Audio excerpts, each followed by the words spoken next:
Fala pessoal! Bom, mais uma palestra aqui no Cowork, aqui da Latos. Hoje a gente tem o prazer aí de receber o Pedro e o Ronaldão da Modal, né? Acho que dois feras aí, em vários aspectos no mercado aí. Acho que a gente vai conseguir consumir muita coisa aí, né? A gente está num momento interessante do mercado, o cenário econômico, o cenário político aí, tanto nacional quanto internacional. Eu acho que tem bastante coisa pra gente falar aí. E os caras vão agregar bastante pra gente aí. Vou deixar eles se apresentarem aí e a gente vai batendo um papo aí. E obrigado pela presença dos dois. Obrigado Né? você, Prazer pô. sempre falar Obrigado com vocês. vocês. Sempre um prazer, gente. Obrigado aí, porra, por nos receber. A gente, pô, fica normalmente muito fechado ali no bunker, pô, sair pra gente também é muito bom, arejar, trocar ideias e tal. É sempre um prazer muito legal, muito bom pra gente. Contar um pouquinho, pô, da minha história, depois o Pedro conta um pouquinho da dele. Eu, pô, já tô, sei lá, fazendo quase 30 anos que eu tô no mercado. Comecei cedo. E já passei, assim, por diversas instituições, sempre trabalhando, pô, em tesouraria ou em mesa de asset management.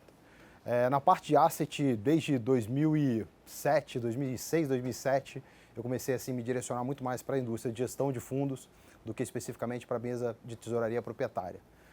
Estou no Modal há aproximadamente 10 anos, sou sócio do banco. Hoje em dia a gente está responsável pela parte toda, né, ex-tecnologia da Modal Mais, junto lá com o Puga. O Pedro também está no banco já a longa data, aproximadamente também 10 anos. Trabalhava comigo também na parte da gestão de fundos. Depois de um tempo, assumiu a ponta, né, da mesa proprietária, tocando a tesouraria do banco. E a gente agora se reuniu de novo num projeto específico aqui da Modal Mais. O Pedro hoje, inclusive, é o head de produtos de toda a cadeia de produtos estruturados do banco. É ele que toca dos mais diversos segmentos, seja para FX, para juro, para mercado de commodities. É o cara que, inclusive, é o responsável lá no banco por nós sermos market maker na B3, no mercado de S&P, Treasury, WTI, soja e tudo mais tudo mais que se mexe ali na B3. Então, pô, um prazer muito grande a gente poder estar aqui, contar um pouco da nossa história. O Latos tinha falado para a gente trocar uma ideia um pouco sobre como é que a gente toca o dia a dia da gestão, né, num asset, e também falar um pouquinho do como é que está a nossa cabeça para o mercado. Eu trouxe aqui uma apresentação, acho que até para facilitar assim, a gente tentar nortear um pouquinho o nosso bate-papo. Cara, fiquem absolutamente à vontade para interromper, fazer pergunta, porque o negócio assim, de fazer apresentação também não é muito assim, a gente é meio ali do computador também e tal, então a gente às vezes pode falar uns negócios que estão meio fora da ordem. A ideia é o seguinte, a gente trazer aqui um pouquinho, né, falar um pouquinho do banco. A gente hoje lá na parte de gestão de recursos, na parte de ativos, né, de clientes, a gente tem aproximadamente 2,8 bi na Modal Asset sob gestão e o Banco Modal como um todo administra hoje aproximadamente 70 bilhões de reais em ativos sob gestão. Algumas coisas que eu gosto assim de levantar e que eu acho que é bastante interessante, isso vale assim ao longo da minha trajetória no mercado, eu acho que a gente vai aprendendo, né? Óbvio que sofrendo ao longo do tempo, e o bom desse negócio é isso, que às vezes você sofre, aprende, e quando você vê outras pessoas passaram por aquilo, mostrar para vocês assim, a importância de você talvez não cometer o mesmo erro. Então a gente tentou ao longo desse processo todo, fizemos estudos muito elaborados dentro de casa, e a gente seguiu assim alguns princípios assim, que a gente acha que é bom para poder nortear essa questão da gestão de recursos aqui no Brasil, ou de uma empresa de asset, e depois quando você joga isso para dentro, cara, vale até para a tua física. Então a gente gosta muito de focar nessa questão de uma robusta análise, né, proprietária. A gente não gosta muito de a gente não é muito interessado na opinião dos outros. Então a gente gosta de ter um input de informação e a partir daí formar a nossa própria cabeça e tomar a decisão. Investir em pesquisa sempre foi uma coisa que teve muito no DNA do banco. O banco foi fundado há 23 anos atrás por 3 antigos sócios do Banco Garantia. Vocês aqui, grande maioria de vocês são pessoas muito novas. O Banco Garantia talvez tenha sido, na década de 90, o mais famoso banco de investimentos do Brasil. Eram assim, onde eram formadas as verdadeiras fortunas. E o melhor exemplo disso é que depois que eles venderam o banco para o Credit Suisse, ali em 2001 mais ou menos, os caras começaram a dominar o mundo, né? Então os caras compraram todas as cervejarias do mundo, todas as empresas de ketchup do mundo, empresas de carne do mundo. Hoje está tudo na mão dos caras, né, do Jorge Paulo e do trio, que na verdade fundou o Garantia. Então esse DNA está muito presente também na nossa cultura, tanto o Diniz como o Zé Antônio, como o Ramiro, eram sócios importantes dentro da estrutura do Garantia e trouxeram esse DNA para dentro de casa. Essa parte de integração entre fundamento macro e pesquisa micro é uma coisa também que a gente dá bastante importância. Uma coisa que vale para fundo e vale para a gente aqui no dia a dia do trading, maximizar a questão da relação do risco-retorno. Isso é uma coisa que a gente tem que estar sempre assim, dentro da gente, né? Qual a melhor relação que funciona. A procura permanente por hedges. Isso daí, cara, foi uma coisa interessante. A gente aprendeu, de novo, tomando muita porrada ao longo da vida. Às vezes você está carregando uma posição, que você confia pra caramba, acha muito boa, só que, por um evento da madrugada, seja por um encontro numa garagem subterrânea, seja porque um avião entrou dentro de uma torre, o mercado muda completamente de preço e você às vezes não tem nem tempo de zerar a tua posição. E aí como é que funciona isso? A gente falou, cara, como é que você se defende? Vamos comprar seguro, né? Então, ao longo da nossa estratégia, uma caixinha, tem lá a caixinha de juros, a caixinha de câmbio, a caixinha de bolsa, tem uma caixinha de seguro. O que é o seguro? O seguro é aquela coisa que você compra e você reza para não precisar usar, né? Porque, você quer que o teu portfólio dê dinheiro, mas em momentos de volatilidade extrema ou de ruptura, né, qualquer movimento disruptivo dentro do mercado, cara, é o negócio que provavelmente vai garantir que você continue vivo. E essa que é acho que a grande coisa que a gente tem que pensar. A gente ganha dinheiro um mês, pode perder no outro, ganha depois mais 3 meses. O que a gente não pode, né, ter assim como definitivo é que a gente morra uma vez que a gente tome, por exemplo, um para trás no mercado. Então, é uma coisa que a gente já instituiu há alguns anos dentro do banco e essa caixinha de seguro, ela está sempre presente na nossa vida. Quer dizer, a discussão hoje macro, de como é que você avalia um cenário, aonde você vai colocar seu dinheiro, ela também vem junto do seguinte, e se a gente estiver errado? Onde é que a gente se defende? Vamos comprar uma opção de IDI, vamos comprar uma call de dólar fora do dinheiro, vamos comprar uma put de Petrobras e você tentar balancear isso na tua conta do teu retorno esperado. Tomar uma decisão baseada numa cultura de equipe, a gente particularmente lá, e eu acho que também eu aprendi isso ao longo da minha vida, a gente não acredita nessa história do one-man show. Esse é o cara que vai salvar a nossa vida, ele é o trader, o master, a gente não acredita nisso. E eu também, ao longo da minha vida, já me deparei com alguns cases desse que no final acaba dando com os burros na água. Eu, particularmente, acho que o Pedro também reputa essa mesma teoria, a gente gosta de trabalhar em time. Quer dizer, que times que sabem exatamente aquilo que estão fazendo, focado naquilo, trazendo contribuição para que o todo ele cresça. Essa parte de controle de risco, que vai muito em linha com esse negócio do hedge que a gente está falando, e uma estrita observação das regras de compliance, quer dizer, a gente como banco, como instituição, e até como na pessoa física, compliance ele tem que estar sempre muito presente e a fidúcia na gestão dos recursos, ela também tem que estar muito presente no nosso dia a dia. Uma coisa assim que deve ser uma coisa muito parecida em todos os lugares, eu acho que assim não tem grandes mudanças nesse esquema de como é que a gente toma a decisão, né? A gente normalmente faz reuniões mensais, essa reunião mensal, digamos assim, é o grande farol alto. A gente tem até a consultoria do Afonso Bevilacqua no banco hoje. O Afonso foi um dos antigos diretores do Banco Central, economista assim, que a gente respeita bastante, até porque é um cara que cobre muito profundamente o mercado internacional. E a gestão dele é exatamente o quê? Cara, é o farol alto. Eu quero olhar para frente assim e ver o que eu enxergo lá na frente. Eu não estou muito preocupado com os buracos aqui do dia a dia, não. É tentar entender, através dessas reuniões mensais que a gente faz, como é que está o pano de fundo para os próximos 6, 12 meses. Hoje em dia está cada vez mais difícil você falar muito disso para frente, mas é você tentar entender se no meio desse caminho, tem algum grande evento para acontecer que pode mudar o teu foco. Não é esse buraquinho aqui na frente não, que a gente toma conta nas reuniões, tanto semanais como nas reuniões diárias. As reuniões semanais, elas são, na verdade, a implementação daquilo que foi discutido nas reuniões mensais. A partir dali, a gente traça um pano de fundo, seguinte, legal, com esse cenário, eu acho que é bom a gente estar comprado em dólar, estar comprado em bolsa, estar dado no pré-curto, tomado no pré-longo, coisa desse tipo. Na semanal, a gente implementa isso que a gente decidiu e essa implementação vai junto com o pessoal do risco. O pessoal do risco olha para aquilo que a gente está fazendo, vê se fita com o que foi decidido na reunião mensal e roda os modelos. Está de acordo, está enquadrado, fundo, volatilidade, stop, tudo isso pré-definido? Tá legal, então toca o pau. E a reunião diária, cara, ela nada mais é com uma leitura de jornal e o Lattes até uma vez usou, quando a gente estava fazendo, se não me engano, o Trader Experience, você falou que você falava que era passar um radar, né, uma coisa assim global, um panorama do que tinha acontecido. Eu gostei muito dessa palavra, que a gente ficava, na verdade, dar uma procurada em tudo que aconteceu. Nós economistas, normalmente o pessoal dorme pouco mesmo, então de madrugada, dá uma olhada como é que foi China, como é que está a abertura de Europa e a partir daí lá como é que estão os sinais para a abertura dos Estados Unidos, o impacto disso para o Brasil. Jornal, pô, alguma notícia que muda a posição, não sei o quê, pô, vamos tomar uma decisão. Ah, pô, a gente está, por exemplo, muito dado no pré. Pô, tá saindo uma notícia ruim aqui, inflação, coleta tá subindo. Vale a pena diminuir? Ou sei lá, não vale a pena, porque, pô, vamos esperar um melhor momento para voltar. Essa decisão é tomada na reunião de caixa do dia a dia. Mas ela, na verdade, são decisões que estão somadas muito mais pontualmente do que quando você vai tomar uma grande decisão seguinte, vamos zerar a posição porque o cenário mudou completamente. Para tomar essa decisão, alguma coisa muito relevante tem que ter acontecido, porque senão a ideia é que você obedeça o que a gente meio que pré-definiu na reunião mensal e implementado nas reuniões semanais. Isso aqui é basicamente um modelo de que, como é que a gente implementa esse negócio no dia a dia?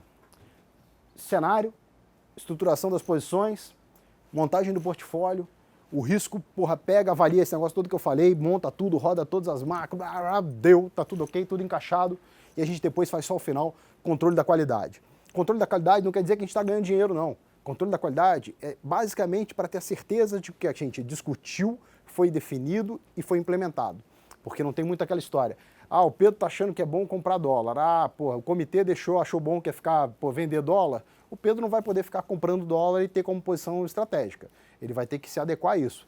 No giro, pode até comprar dólar, pode vender mais e tal, mas a estratégia do fundo ela tem que estar preservada e o objetivo exatamente desse modelo e desse controle de qualidade é a observância de que tudo aquilo que a gente definiu está sendo executado da maneira que a gente planejou. Até alinhar também a expectativa de longo prazo dos nossos clientes, né? Se você não tiver esse controle, esse horizonte mais longo prazo, acaba virando uma tesouraria proprietária, que a grande maioria dos fundos não tem esse mandato, né? De ser só um total return ali, ou seja, só focar o retorno e não a composição da carteira em um risco diluído, né? E uma constância de resultados. Né? Isso é muito importante para até a gestão diária mesmo, para a cabeça do gestor, que ela foge um pouco às vezes de olhar o todo e fica muito focado ali no book proprietário dele, né, da caixinha que ele é responsável. E às vezes você fica realmente cego, porque o mercado, como vocês mesmos sabem, é muito volátil, tem uma série de notícias que só interfere às vezes um mercado só, né? Então essa visão de fora e esse controle de qualidade consegue preservar aquele retorno mais longo prazo e um alinhamento em todos os books. Né? Então isso é muito relevante e necessário, né, para uma gestão de carteira eficiente e de qualidade. Tem uma frase que eu gosto muito, a gente usava muito lá no passado, eu não sei se algumas pessoas voltaram a falar um pouco dela ao longo do tempo, que o mercado pode ficar mais tempo irracional do que você solvente. Aí no começo você não dava muita bola para ela, não sei o quê, mas aí depois o tempo vai passando, a vida vai te ensinando que, começa a ouvir as pessoas mais antigas, cara, aquele negócio. E isso é uma grande verdade, cara. E a melhor forma de você se defender desse negócio é o tal do eu acho. E daí a importância do risco.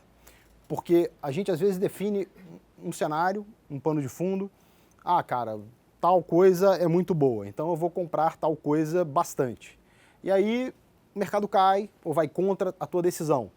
Aí você fala, mas eu estou tranquilo, porque normalmente você de investidor de curto prazo já começa a pensar, a gente está pensando aqui mais no médio prazo. Aí o negócio cai mais. Você fala, mas no longo prazo eu estou achando que a gente vai ganhar grana, pode ficar tranquilo. E o tempo passa, e você vai perdendo dinheiro, até que chega um momento que você não aguenta mais, você é estopado, e aí o cenário que você esperava, ele acontece e o negócio dá uma porrada.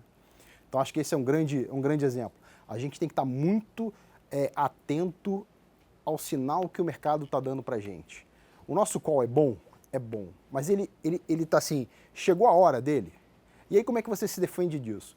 O modelo de risco que a gente montou é exatamente para nos defender desse tipo de situação, em que você acaba com o eu acho e você tem pré-definido muito corretamente o tamanho do VaR que você pode tomar para não correr esse tipo de risco.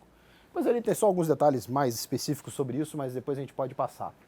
Como é que a gente conseguiu se defender desse negócio de falar, cara, eu tô achando que Petrobras vai para R$100. Legal. Tá quanto? Tá 15. Então vamos comprar 15. E como é que tá agora? A Petrobras quer para 10. Mas se eu tô achando que é R$100, então eu vou comprar mais um pouco. Mas eu não tenho mais dinheiro, cara, que eu já usei tudo ali esperando os R$100 semana passada. E agora? A Petrobras está 4 pratas. Putz, e agora? O que vai acontecer? Tem research aqui falando que vai para R$1. Não aguento mais, vou estopar. E aí depois, cara, normalmente o mercado vem. Como é que você se defende disso? A gente criou uma situação lá muito específica, em que a gente faz uma interação muito grande entre o sistema de risco e os traders? Porque normalmente a gente vê muito o seguinte, o risco às vezes manda uma informação, o trader olha e fala, esse cara não entende nada, não sabe nem o que eu estou fazendo e tal, pô, como é que vai querer dar palpite aqui no meu trading? Que é exatamente o seguinte, o nível de convicção, 0, 1, 2 e 3. E a ocupação do VAR. O VAR é a quantidade de dinheiro que você está botando no jogo. Todo mundo lá que opera tem um limite pré-definido. Então, pô, Pedro tem lá um limite de 5 milhões de reais. Então ele pode perder até 5 milhões de reais. Agora, pode fazer, chegar de uma hora para outra, fazer o seguinte, vou entrar numa operação aqui, 10 minutos, perdeu 5 milhões de reais. Pô, faz sentido isso? Pode acontecer. A gente até brinca lá que, às vezes, algumas operações a gente brinca lá em rola por segundo, né, cara? Uma das maiores rola por segundo que a gente já tomou. Mas, cara, como é que eu me defendo desse negócio? Usando exatamente isso. Pô, a gente faz uma análise, senta todo mundo, define, faz o cenário, legal, gostamos do ativo aqui, X. Pô, estamos convicto que esse negócio é bom? Pô, não estou convicto. Pô, cara, se você não está convicto, tua posição é 0. Você não tem direito a ter posição. E como é que você faz isso? O risco todo dia te pergunta, e aí? Continua sem convicção? Sem posição? Cara, por enquanto estou sem posição. Então o cara não toma risco. Que é uma coisa que a gente falava o seguinte, às vezes, quando você faz um backtest desse negócio, você chega à conclusão de que você normalmente perde muito dinheiro em posições que você tem baixa convicção. Quando você tem bastante convicção numa posição, você normalmente ganha dinheiro. A história mostrou isso pra gente. Então, como a gente começou a planejar esse negócio para se defender? Legal, eu não estou assim muito convicto, mas eu acho que o case é bom e o nível de preço me atrai. Então, vai lá, então estou com baixa convicção. Baixa convicção, nível 1, o que você pode ter? 4% do teu limite de VAR ocupado. Legal, vamos dizer o case aqui de Petrobras, acho que vai para 100, tá 20 pratas, caiu para 15. Legal, então agora talvez o preço seja uma função, se nada mudou no que eu estou vendo, de eu começar a adicionar um pouco mais de risco. Mudo o meu nível de convicção para 2, média convicção. Com média convicção, eu consigo usar 30% do meu limite de risco para poder operar e fazer o papel. Aconteceu mais um evento, alguma coisa mudou, e o risco todo dia para você. E aí, como é que está a tua convicção para essa operação? Se você ganhou dinheiro, cara, legal, o risco não vai ficar enchendo muito teu saco não. Se perdeu, ele vai ficar toda hora. Continua convicto, continua com média convicção, baixa convicção. Aí você normalmente está sempre parando e pensando, faz sentido? Eu realmente estou convicto nisso? Não, estou convicto, legal, e eu acho que agora o preço faz todo sentido, cara. Tenho total convicção, legal, pode usar 100% do teu limite de VAR. E aí vamos embora, vamos tocando a vida. Perdeu dinheiro 1 dia, 2 dias, 3 dias, 4 dias consecutivos nessa operação, o risco automaticamente estopa, tira 30% do teu limite de risco. Então, isso faz com que você permanentemente reveja os seus conceitos. Eu realmente estou convicto nessa operação? Faz sentido? Vou queimar todo o meu limite de VAR agora e não poder usar mais ao longo do ano? Legal. Deu tudo errado. Como é que o cara faz? Isso aqui é um exemplo interessante que a gente tem aqui, que na verdade é um exemplo até da vida real. O cara, quando perde 1/3 do limite de VAR dele, o limite automaticamente cai para 50%. Perdeu 2/3 do limite, ele fica só com 25% do limite dele. E aí, quando ele perde 100%, óbvio, ele deixou de ter limite para operar. Mas o meu objetivo com isso é fazer o quê? É tirar o trader do meu trader do jogo? De jeito nenhum, cara. Eu quero ajudar o cara a ganhar dinheiro. Eu quero só que ele pense se ele está fazendo a melhor coisa. Quando ele chega com 100%, quando ele está normalmente com, perdendo 2/3 do limite, normalmente a tendência natural é você reduzir bastante as suas posições. E aí, como é que você faz para o cara voltar a ganhar dinheiro e ganhar dinheiro consistentemente, tendo o limite dele cortado? Na medida que ele recupere metade daquilo que ele perdeu, ele automaticamente tem 100% do limite dele de volta. Então qual é o objetivo? Não é tirar o cara do jogo, é simplesmente fazer com que o cara entre no trilho de novo. Volte para casa, pranchetinha de novo, vai ler, vai estudar, vai pensar mais um pouquinho. Então, recuperou metade do que você perdeu, 100% do limite, vamos ganhar dinheiro e vamos tocar a vida. O bacana disso é que você realmente cria uma disciplina grande de estar sempre monitorando suas posições e estar sempre realmente avaliando se aquele tamanho é adequado ou não para aquele nível de grana que você está querendo ganhar com aquilo. Né? Então, levando um pouco, traçando um paralelo para a vida real de vocês, isso seria o que a gente costuma dizer, de fazer aquelas entradas em 3 vezes, para você ganhando realmente segurança para ver se o case faz sentido ou não. Acho que muitas das vezes, né, lá, a questão de entrar na operação via fluxo aqui, né, que vocês fazem muito. Realmente aquele fluxo veio, vocês observam aquilo não só uma vez, mas sim uma sequência de de entradas, né? Da mesma forma é para o trade um pouco mais longo prazo. Né? Essa questão do VAR é uma medida estatística, mas traçando um paralelo para o dia a dia realmente de varejo, é mais ou menos o quanto você pode perder por dia, quanto ali está dentro do seu orçamento dentro do mês. A gente sabe que muita gente aqui tenta viver e vive, né, de trading mensalmente, então isso é muito bom para você realmente ter um orçamento ali, para você não perder mais e não comprometer as contas do mês a mês. Então aquilo ali é uma forma de disciplinar vocês a estar constantemente se reavaliando e constantemente vendo se realmente faz sentido ou não estar dentro daquela posição daquele tamanho. Né? Às vezes, pô, você está com uma super convicção que o dólar vai explodir, que vai entrar um super fluxo ali de uma tesouraria se zerando, e na verdade foi só uma ponta ou só um hedge que o cara cotou e você entrou full ali e às vezes foi estopado e acabou e não dá mais para você operar no dia a dia, naquele dia porque você não tem mais limite, né, de stop, vamos dizer assim. Então para isso que serve isso. Né? Então sempre, às vezes, alguns conceitos que o Ronaldo vai entrar aqui em nível um pouco mais amplo são paralelos que a gente deve fazer no nosso dia a dia, na nossa vida. Eu queria só, esse aqui é até um exemplo real, cara, que a gente teve lá. E eu queria só levar uma coisa interessante. Essa linhazinha preta, mais escura, é na verdade o gerencial do cara, é quanto o cara estava ganhando. E uma coisa interessante é que a gente sempre utiliza o seguinte, qual foi o maior momento de ganho do cara? A partir dali, quando o gerencial dele fez high, a gente automaticamente traça os limites. Começou a perder a partir do high. Qual o objetivo disso? É você tirar o cara do jogo de novo? Não, ao contrário, é preservar ganho. Principalmente para a gente que é fundo, a gente tem ali clientes que entram e saem todo dia de posição e a gente tem que ter muito essa preocupação, às vezes, do mês a mês. O cara sabe que, pô, se você não der 150% do CDI, 200% do CDI no mês, ele vai ficar chateado.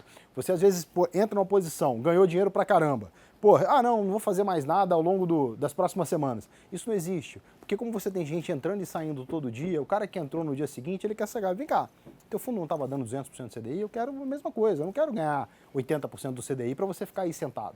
Então é uma coisa que você tem que fazer diariamente, permanentemente. É só uma coisa interessante, que é essa coisa do limite, né? Começou a perder grana.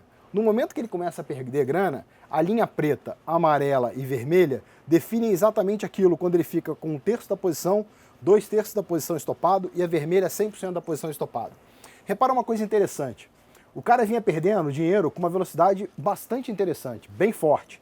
O que a gente quer fazer? A gente quer acabar com isso aqui, a gente quer acabar o seguinte, é com a inclinação dessa reta. A gente quer que essa reta deixe de ter uma inclinação desse tamanho e comece a se transformar numa coisa mais suave. Então você vê que na medida que ele atravessa o primeiro limite de stop, as posições vão começando a diminuir, até que inclusive a perda dele começa a entrar num lugar que, tipo assim, num nível que começa assim, a inclinação fica bastante diferente. Legal, o cara ficou aqui com, né, um limite bem menor dele, foi trabalhando, tentando brigar aqui para resultado, sentiu lá um aumento da convicção, começou a operar de novo. Partiu desse limite, começou a ter mais limite de ganho, começou a usar mais limite, começou a recuperar, pum, e foi embora. Então, do tipo, qual o objetivo disso? Era tirar o cara do jogo? Não. É simplesmente acertar essa inclinação. Eu não queria deixar ele no jogo para que a inclinação dele viesse para cá e ele automaticamente ficasse fora do jogo. Então a gente resolve esse negócio, ele trabalha talvez com um limite de risco, né, um pouquinho menor. Quando aumenta a convicção, você aumenta o tamanho do risco e o cara começa a ganhar dinheiro de novo. Então esse, assim, é o grande objetivo desse modelo. Cara, não tem nenhuma rocket science nessa história. Essa questão do nível de convicção é uma coisa que está muito ali no nosso poder de decisão. Mas qual é o negócio? É que o risco fica permanentemente cutucando o trader. Meu irmão, e aí? Tô vendo aqui, você está com alta convicção nessa tua operação, você está perdendo dinheiro há 3 dias. Você continua com alta convicção? Cara, puta, é foda, né? Virar por causa do risco que eu tô alta convicção perdendo dinheiro há 3 dias. Aí o cara, não tô, vai. E aí então dá uma pensada, não, acho que eu tô com, minha convicção baixou um pouco, o preço veio contra, acho que eu tenho que dar uma reavaliada. Normalmente você diminui teu tamanho de posição, volta, trabalha, pô, não, cara, é isso mesmo, tô convicto pra caramba. Volta, toma teu limite de volta e vai embora para ganhar dinheiro. Esse negócio assim eu gosto muito dessa frase, cara. O preço da liberdade é eterna vigilância. Isso daí, pô, certa vez falaram para a Margaret Thatcher num congresso lá na Inglaterra. E eu acho que ela vale muito pro nosso dia de trader, né? Da gente que, porra, opera e tal. Às vezes a gente acha que tá muito patrão, né? Relaxa. Pô, não tô ganhando dinheiro, tá tranquilo, vou almoçar, pô, 2 horinhas, acompanha aqui pelo telefone que tá, pô, relax. Amigo, onde você menos espera, vem o petardo, e aí você fala, puta, cara, mas Por que eu fiz isso? Então, acho que a gente tem que ter na cabeça, a gente que é por high frequency, a gente que está o tempo inteiro no mercado, tá surgindo. Antigamente, na minha época, lá no 1800 e tal, quando eu lembro que quando eu entrei no mercado, a minha primeira boleta no mercado de juro foi uma operação de pré-fixado, a taxa ano era 10.650% ao ano. Eu tenho essa boleta lá em casa até, eu levei ela para casa. Então, cara, era um outro mundo. Não era esse mundo, era um mundo de Brasil, mundo muito fechado, era muito ali a notícia do jornal, como é que o repórter entrevistava. Na verdade, a pessoa, o insider do mercado era o cara que conseguia, com a repórter, vem cá, qual é a capa do Globo amanhã, qual é a capa da Gazeta Mercantil amanhã, que eram notícias que às vezes faziam com que o mercado oscilasse. Hoje em dia, cara, a gente é bombardeado o tempo inteiro por notícias do mundo inteiro. O mundo hoje ficou um negócio pequeno demais. E eu falo que é pequeno demais, até estava dando um exemplo outro dia para o pessoal. Uma vez a gente estava na reunião do FMI, lá em Washington, um cara que trabalhava com a gente estava com uma posição para fechar no S&P, o S&P tinha fechado, a gente não estava conseguindo mais acesso com o pessoal de Nova York, e aí esse nosso amigo lá do Rio, que trabalha com a gente, me ligou, mandou um WhatsApp, porra, Rona, tô ferrado aqui, não consegui zerar, a mesa de Nova York já está fechada, como é que a gente vai fazer? Preciso sair que eu tô ferrado aqui. Falei, cara, não tem problema. Peguei o WhatsApp, mandei para um cara da mesa que estava abrindo na mesa da Austrália. O cara, sei lá, 10 minutos depois zerou a posição e me mandou a confirmação. Eu falo, cara, para pensar nesse mundo, cara. Um asset, um banco que está no Rio, o cara manda uma mensagem para um cara que estava em Washington na época, o cara que está em Washington manda uma mensagem para o cara na Austrália para zerar uma posição nos Estados Unidos. E tudo isso, cara, em 10 minutos. Então o mundo hoje, cara, virou um negócio assim, que esse negócio de você ter uma vigilância e que essa vigilância pode garantir, inclusive, a tua sobrevivência, a gente tem que estar muito atento a isso.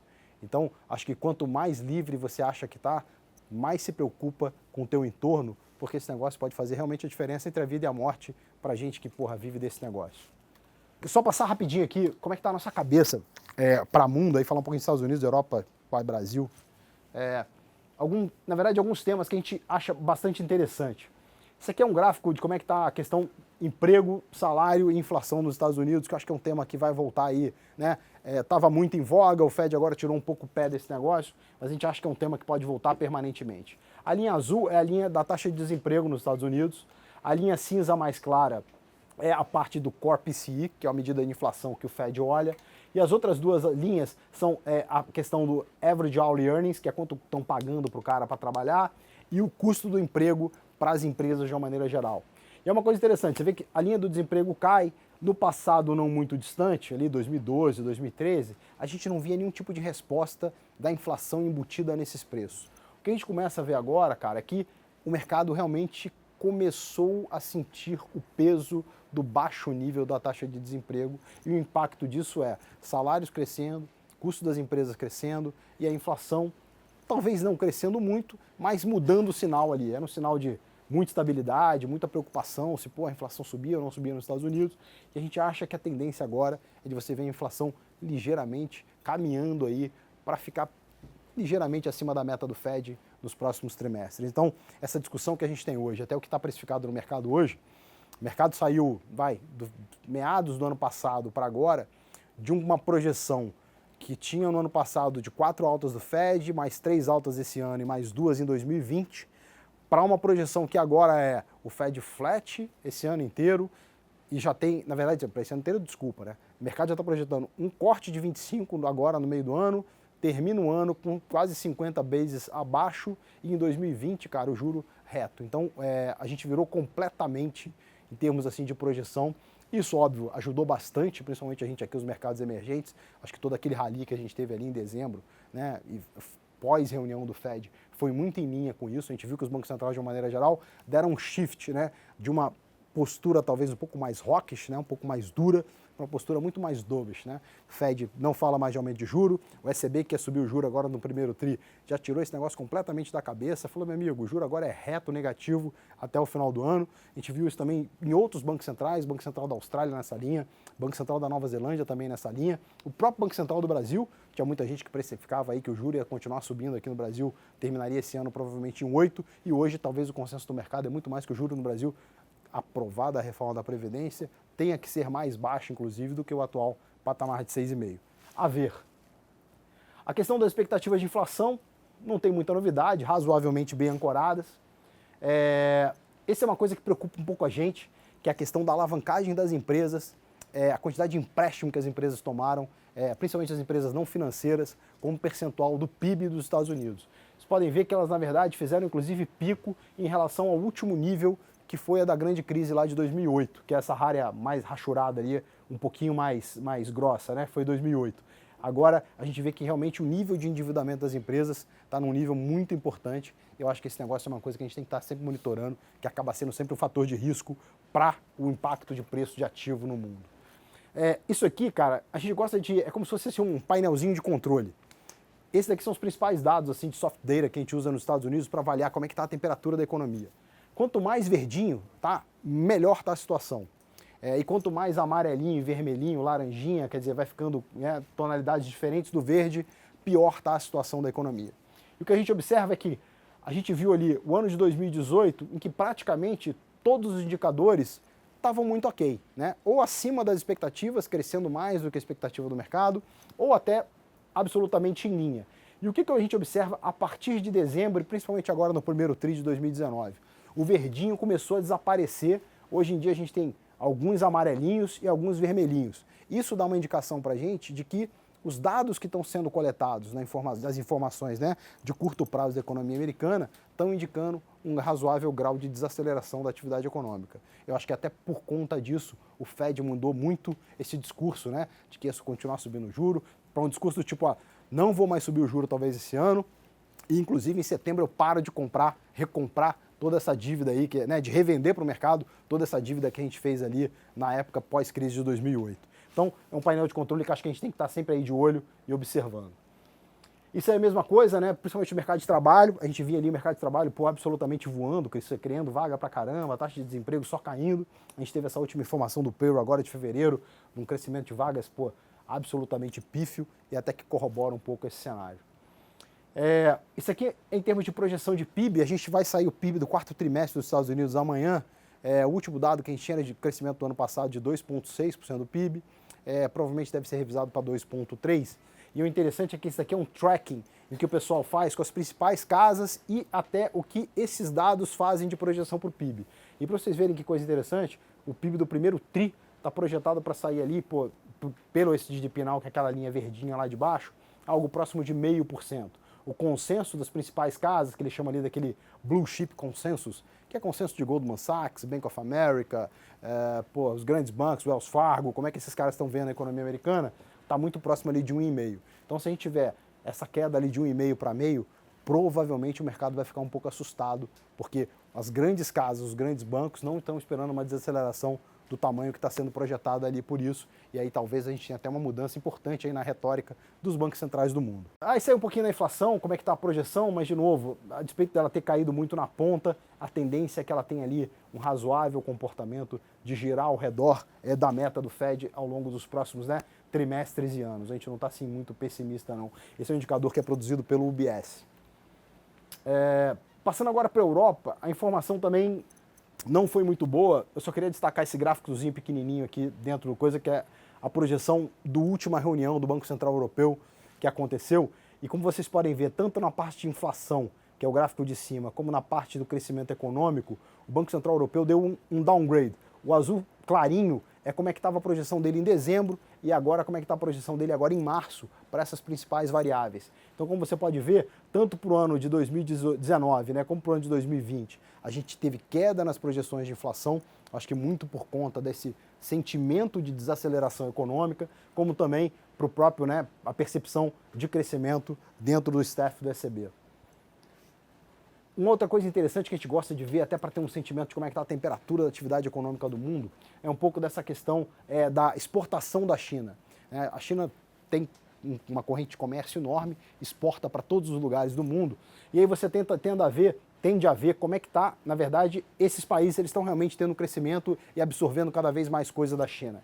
Se você for ver ali, todas as linhas, Estados Unidos, Europa, Japão, a própria China e outros mercados emergentes, cara, todos eles ali na ponta do início de 2019, indicando uma queda na compra de produtos chineses.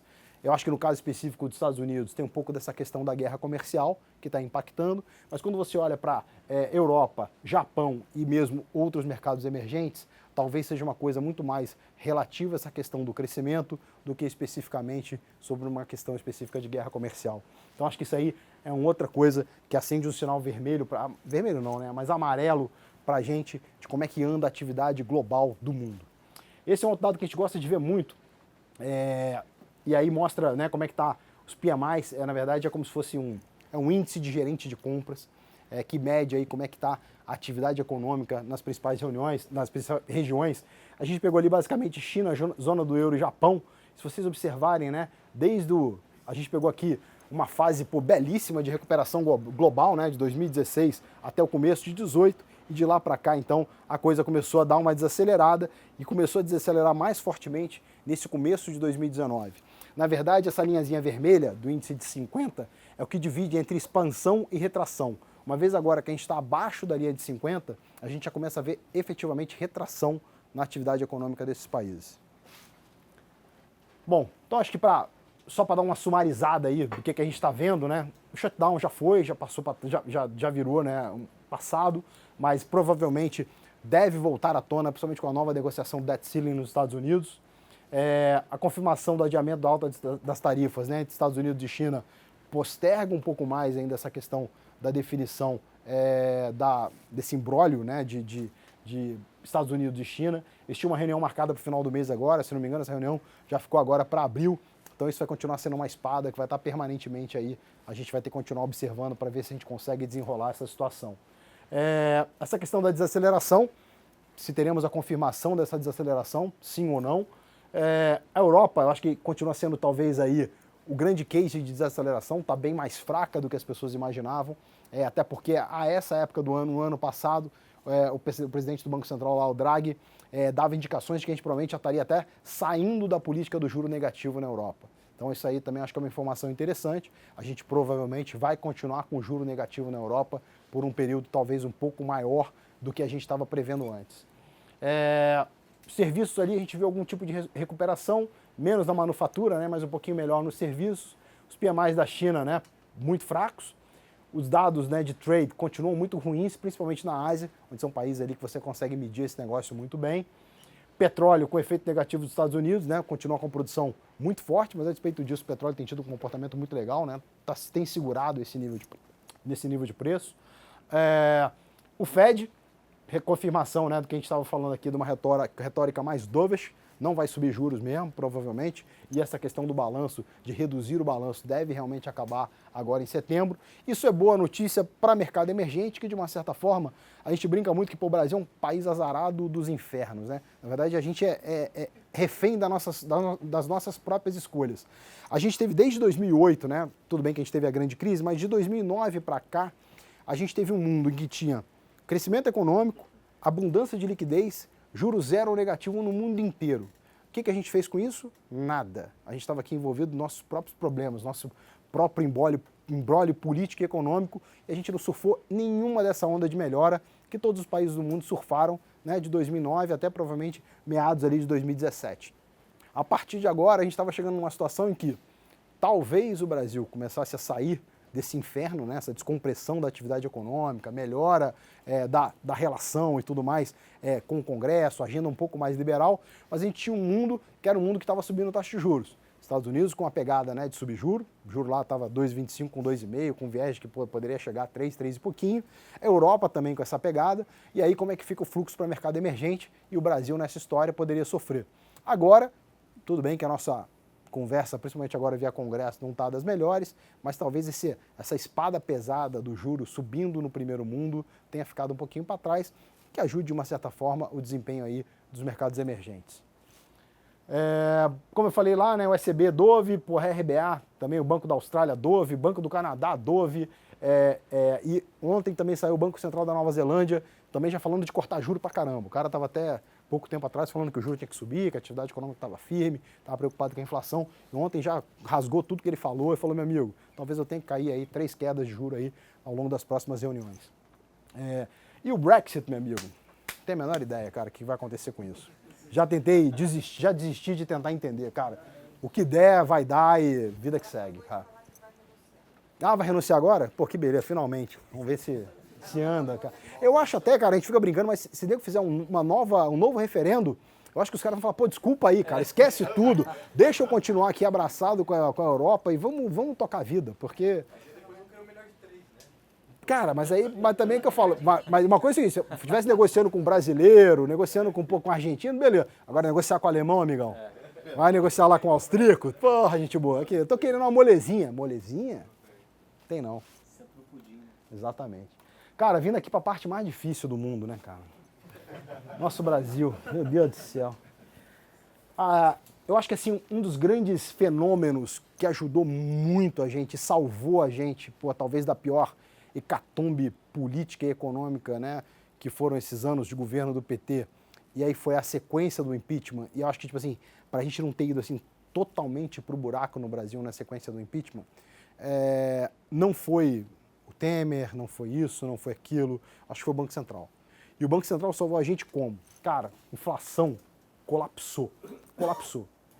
E o fato da inflação ter colapsado abriu um espaço enorme para a gente cair a taxa de juros que estava 14,5%, 15%, para o patamar que a gente está vendo agora de 6,5%.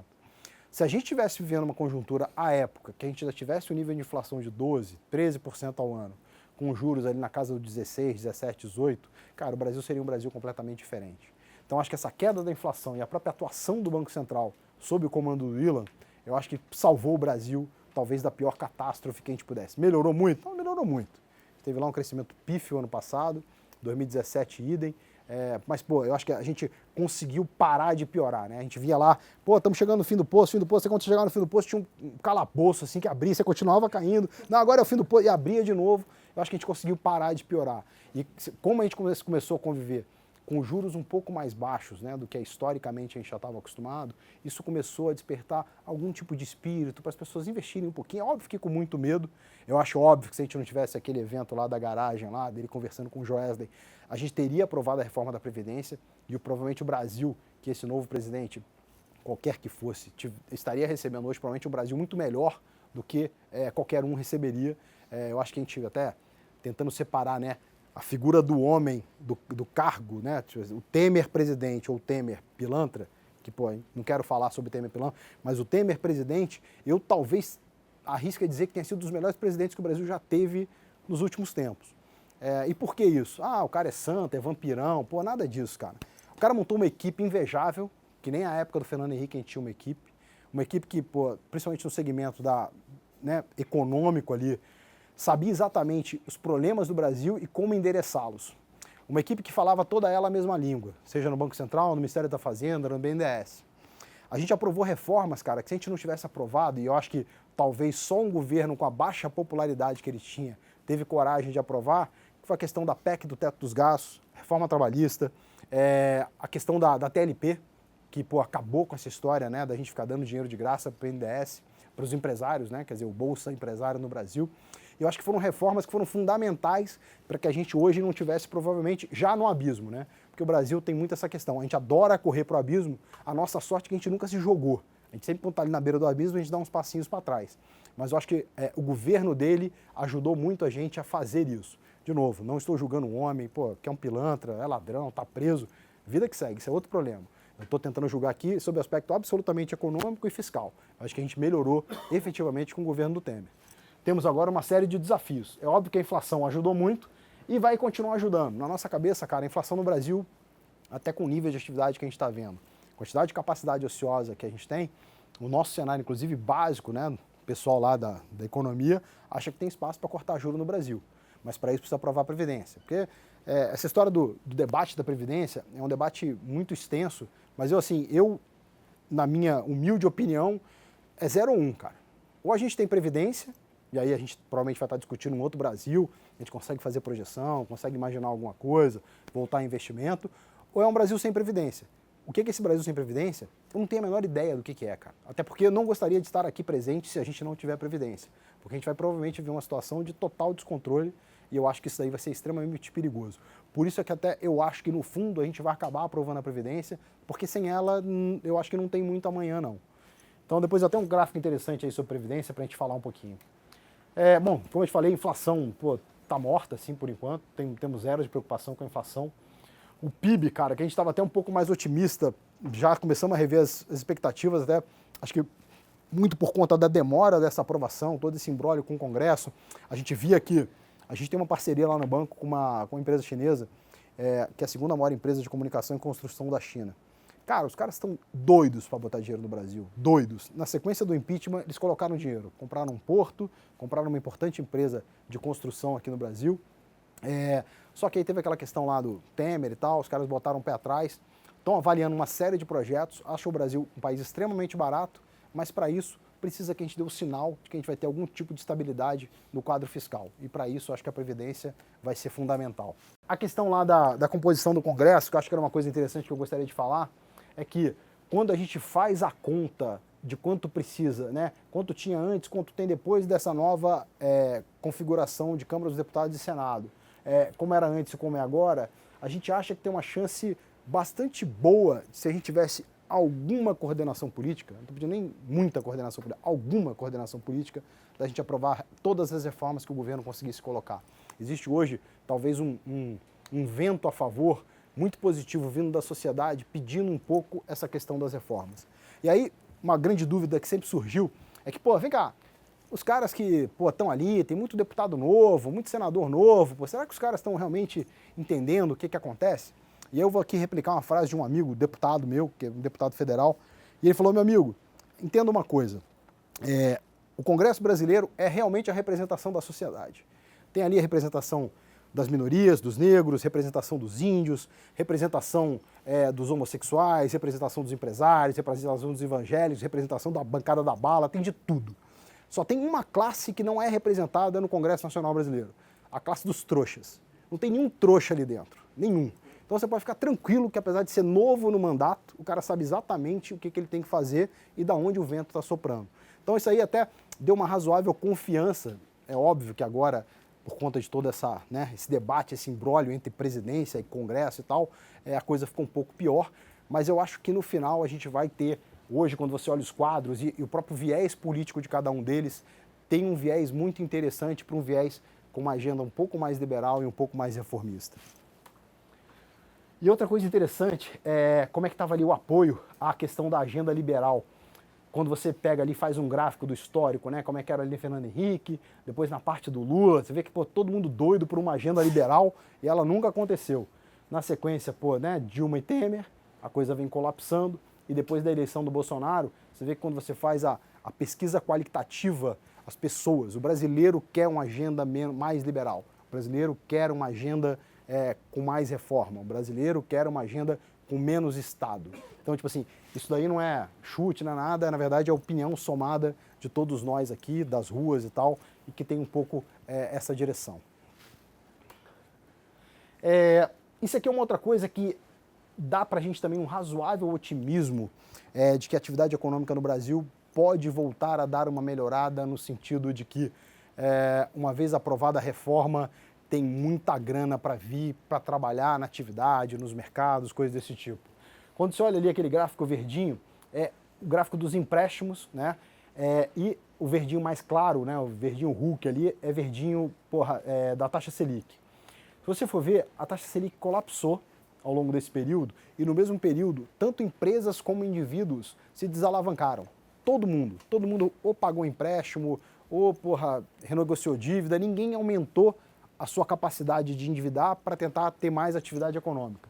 Agora a gente começa a ver um sinal bastante interessante, principalmente a partir de meados do ano passado.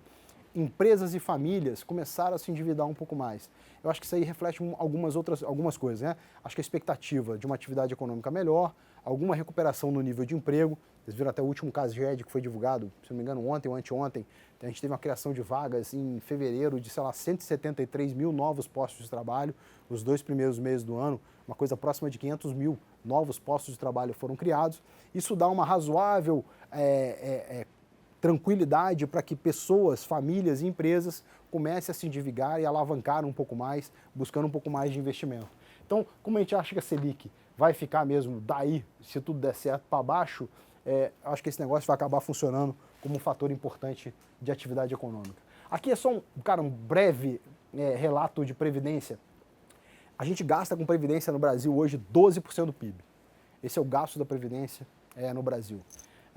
E uma coisa interessante, quando a gente faz lá o atuarial, tipo, se a gente pagasse tudo que a gente deve de previdência hoje, o INSS tem um déficit de 8 trilhões de reais, União, só a parte dos servidores, 1,5 trilhão de déficit, parte dos estados, quase 5 trilhões de déficit, e o município vai quase 1 trilhão de déficit.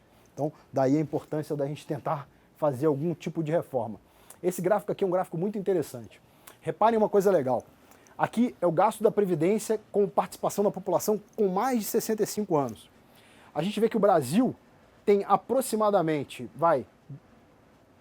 7% da população com mais de 65 anos de idade, aposentada, e gasta aproximadamente 12% do PIB com esse nível, né, de população. Olha a Alemanha. A Alemanha tem 22% da população com mais de 65 anos de idade e gasta a mesma coisa que o Brasil. Então, acho que alguém aqui se sente alemão em termos de qualidade de vida, né, prosperidade, segurança, saúde? Não, né? Então acho que tem realmente alguma coisa muito errada. A gente hoje gasta a mesma coisa que a Alemanha em termos de PIB, tendo, sei lá, talvez, 1/4 das pessoas cobertas, nesse caso, que se aposentam acima de 65 anos. Então, isso realmente não faz o menor sentido. E quando você pega, o Brasil é o líder absoluto no pagamento de pensões como proporção do PIB. Quando você comprar, cara, qualquer país, primeiro mundo, segundo mundo, terceiro mundo, qualquer coisa. O Brasil é o campeão. Então, meu amigo, ferrou. Não tem muita saída. Não fecha a conta nunca. Não vai fechar. Isso aqui é dívida bruta, né? É quanto está a dívida nossa com o percentual do PIB. É quanto a gente, todo ano, o nosso governo gasta mais do que arrecada, é como se fosse o nosso cheque especial aqui, né? Todo ano a gente fica rolando, esse negócio só aumenta. E a gente faz umas simulações de como é que fica a nossa situação. Aprovando a reforma do jeito que ela está, a gente consegue convergir para a trajetória de dívida que fica absolutamente sustentável e todo mundo feliz com isso. E, bicho, vamos para outro cenário. Se não aprovar, olha o que acontece. Não tem a menor dúvida que a gente, em coisa de 3 anos aí, está discutindo se vamos pagar a dívida ou não, se vamos virar uma Grécia ou não, porque a gente já vive uma situação de praticamente insolvência. Isso a gente está falando no governo federal. Se a gente for para os estados, cara, hoje em dia você tem estados da Federação do Brasil que pagam 10 salários por ano para os funcionários. E beleza, e vida que segue. E todo mundo acha que tá ok. O cara deveria pagar 13, recebe 10, faz de conta que tá tudo certo e vamos embora. E tem estados como Rio de Janeiro, Rio Grande do Sul, até mesmo Minas Gerais, cara, que vivem situações absolutamente caóticas. E são caras que precisam fazer a reforma, até porque professor e policial militar, cara, pesa muito nessa conta. São, digamos assim, os grandes beneficiários desse negócio. E uma vez eu estava conversando com o Mansueto, se não me engano, sobre isso. E ele falou, acho que se não me engano, agora não lembro se era 2017 o orçamento, 2017 ou 2018, só para vocês terem uma ideia. O orçamento do Ministério da Defesa. O orçamento anual do Ministério da Defesa no Brasil são 65 bilhões de reais. Você fala, porra, é grana pra cacete, né, pro Ministério da Defesa. Legal. 10 bi é para pagar os funcionários da ativa, 10 bi é para custeio e investimento, né, trocar lá a esteira do trator, botar lá o navio para ligar, de vez em quando dar um passeio na Bahia. Os outros 45 bi são para pagar aposentados e pensionistas. Então, cara, tá a conta aí. A conta tá aí para quem quiser ver.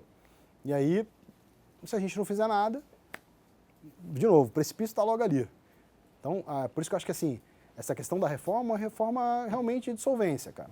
Se a gente não tiver reforma, pô, sei lá, pra onde é que vai o dólar aí? Compra dólar, meu amigo, e uma passagem, entendeu? Eu acho que vai ser a única salvação. Isso aqui foi um estudo que o pessoal fez, bastante para tentar entender em que ponto do ciclo econômico o Brasil está. E aí, até por causa disso, talvez a facilidade de que, uma vez aprovadas as reformas, cara, a gente tem provavelmente um ciclo longo de crescimento. O Brasil está no estágio inicial do ciclo de expansão econômica. Quando você olha com outros países ali, tanto a parte da Europa, ainda Japão e Inglaterra, estão ali no estágio médio. Quando você pega lá Estados Unidos, China, Austrália e Canadá, já estão assim, digamos assim, na parte mais final desse ciclo de expansão. Provavelmente, como outros países ali, África do Sul, Rússia e México, já estão numa fase do final da expansão do PIB. O Brasil, cara, está do lado diametralmente oposto, o que significa que a gente tem uma série de oportunidades aí para serem desvendadas. Na verdade, depende muito mais da gente, da nossa pressão como sociedade, para fazer com que o Congresso aprove as reformas que a gente precisa para voltar a ser um país que seja minimamente solvente. Isso aqui é uma coisa que... isso aqui é legal. Eu botei o gráfico do S&P, que é o branquinho, E aí depois a gente tem outros países ali, o ETF de Alemanha, Espanha, Inglaterra e o Ibovespa, que é o amarelinho, para ver que apesar da gente estar ainda no ciclo inicial de expansão, cara, em termos de preço de ativo, tudo bem que a gente já deu uma bela andada aqui, mas a gente tem um catch-up enorme para ser feito, principalmente quando você compara com os ativos tradeados aí em países de primeiro mundo. E aqui, outra coisa, a gente comparou também o Ibovespa, o high anterior do Ibovespa, com o Ibovespa, né, em dólar e IPCA, que mostra que eles ainda estão muito atrás do high anterior quando você corrige esse negócio, que significa dizer que, pegando preços de Ibovespa e corrigindo tanto em dólar como IPCA, ainda tem muito caminho para andar, cara. A Bolsa está em 92 mil pontos, 91 mil pontos. A gente tem até um call que acha que a Bolsa aí olhando no horizonte de aprovação de reforma, a gente pode ir aí para a Bolsa 120, 130 mil pontos assim, muito rápido. Com aprovação? Não, cara, sem aprovação, Latos, cara, compra dólar, um terço, uma vela, começa a rezar, meu amigo, para ver o que vai acontecer, porque é o que vai sobrar pra gente, sendo muito sincero. Isso aqui é um pouco, a gente bota lá a questão do esoterismo, cara, que é, para onde vai estar? A gente acha que PIB, né, cresce aí, 3%, o dólar 3,30 nem a pau, mas, como é o call oficial da casa, né, não posso fugir, mas, né? Se for aprovada a Previdência... Eu acho que não vai não, cara. 3,30 eu acho muito difícil, Até porque a gente vai provavelmente ter uma situação que a gente já não vive há muito tempo, que é o Brasil crescendo, e aí a balança comercial, ao invés de ser 50 bi positivo, vai provavelmente ser 50 bi negativo. O déficit em conta corrente que a gente tem hoje vai em torno de 0,7% do PIB, vai voltar a crescer para 1,5%, 2% do PIB. A nossa necessidade de ter dólar vai ser um pouco maior, então provavelmente a taxa de câmbio deve se deslocar um pouco nessa linha. Acho que, a gente está aí hoje beijando os 3,95, 92, 95. Acho que, a gente tem lá um câmbio, 3,60, 3,70, cara, já estaria assim, de belíssimo tamanho. Ajuda, porque acho que assim, ele não atrapalha a inflação, um câmbio de 3,60, 3,70, pelo lado da inflação, melhora o nosso lado externo, porque a exportação tem algum tipo de competitividade. Eu acho que o dólar 3,30 seria ruim, porque eu acho que ele ia jogar tanto exportação para baixo, acelerar a importação e você jogar a inflação talvez muito para baixo. E aí, e aí o que vai acontecer? Como é que a gente faz? Vamos cortar o juro agora para 2? Não parece muito provável para um cenário de Brasil.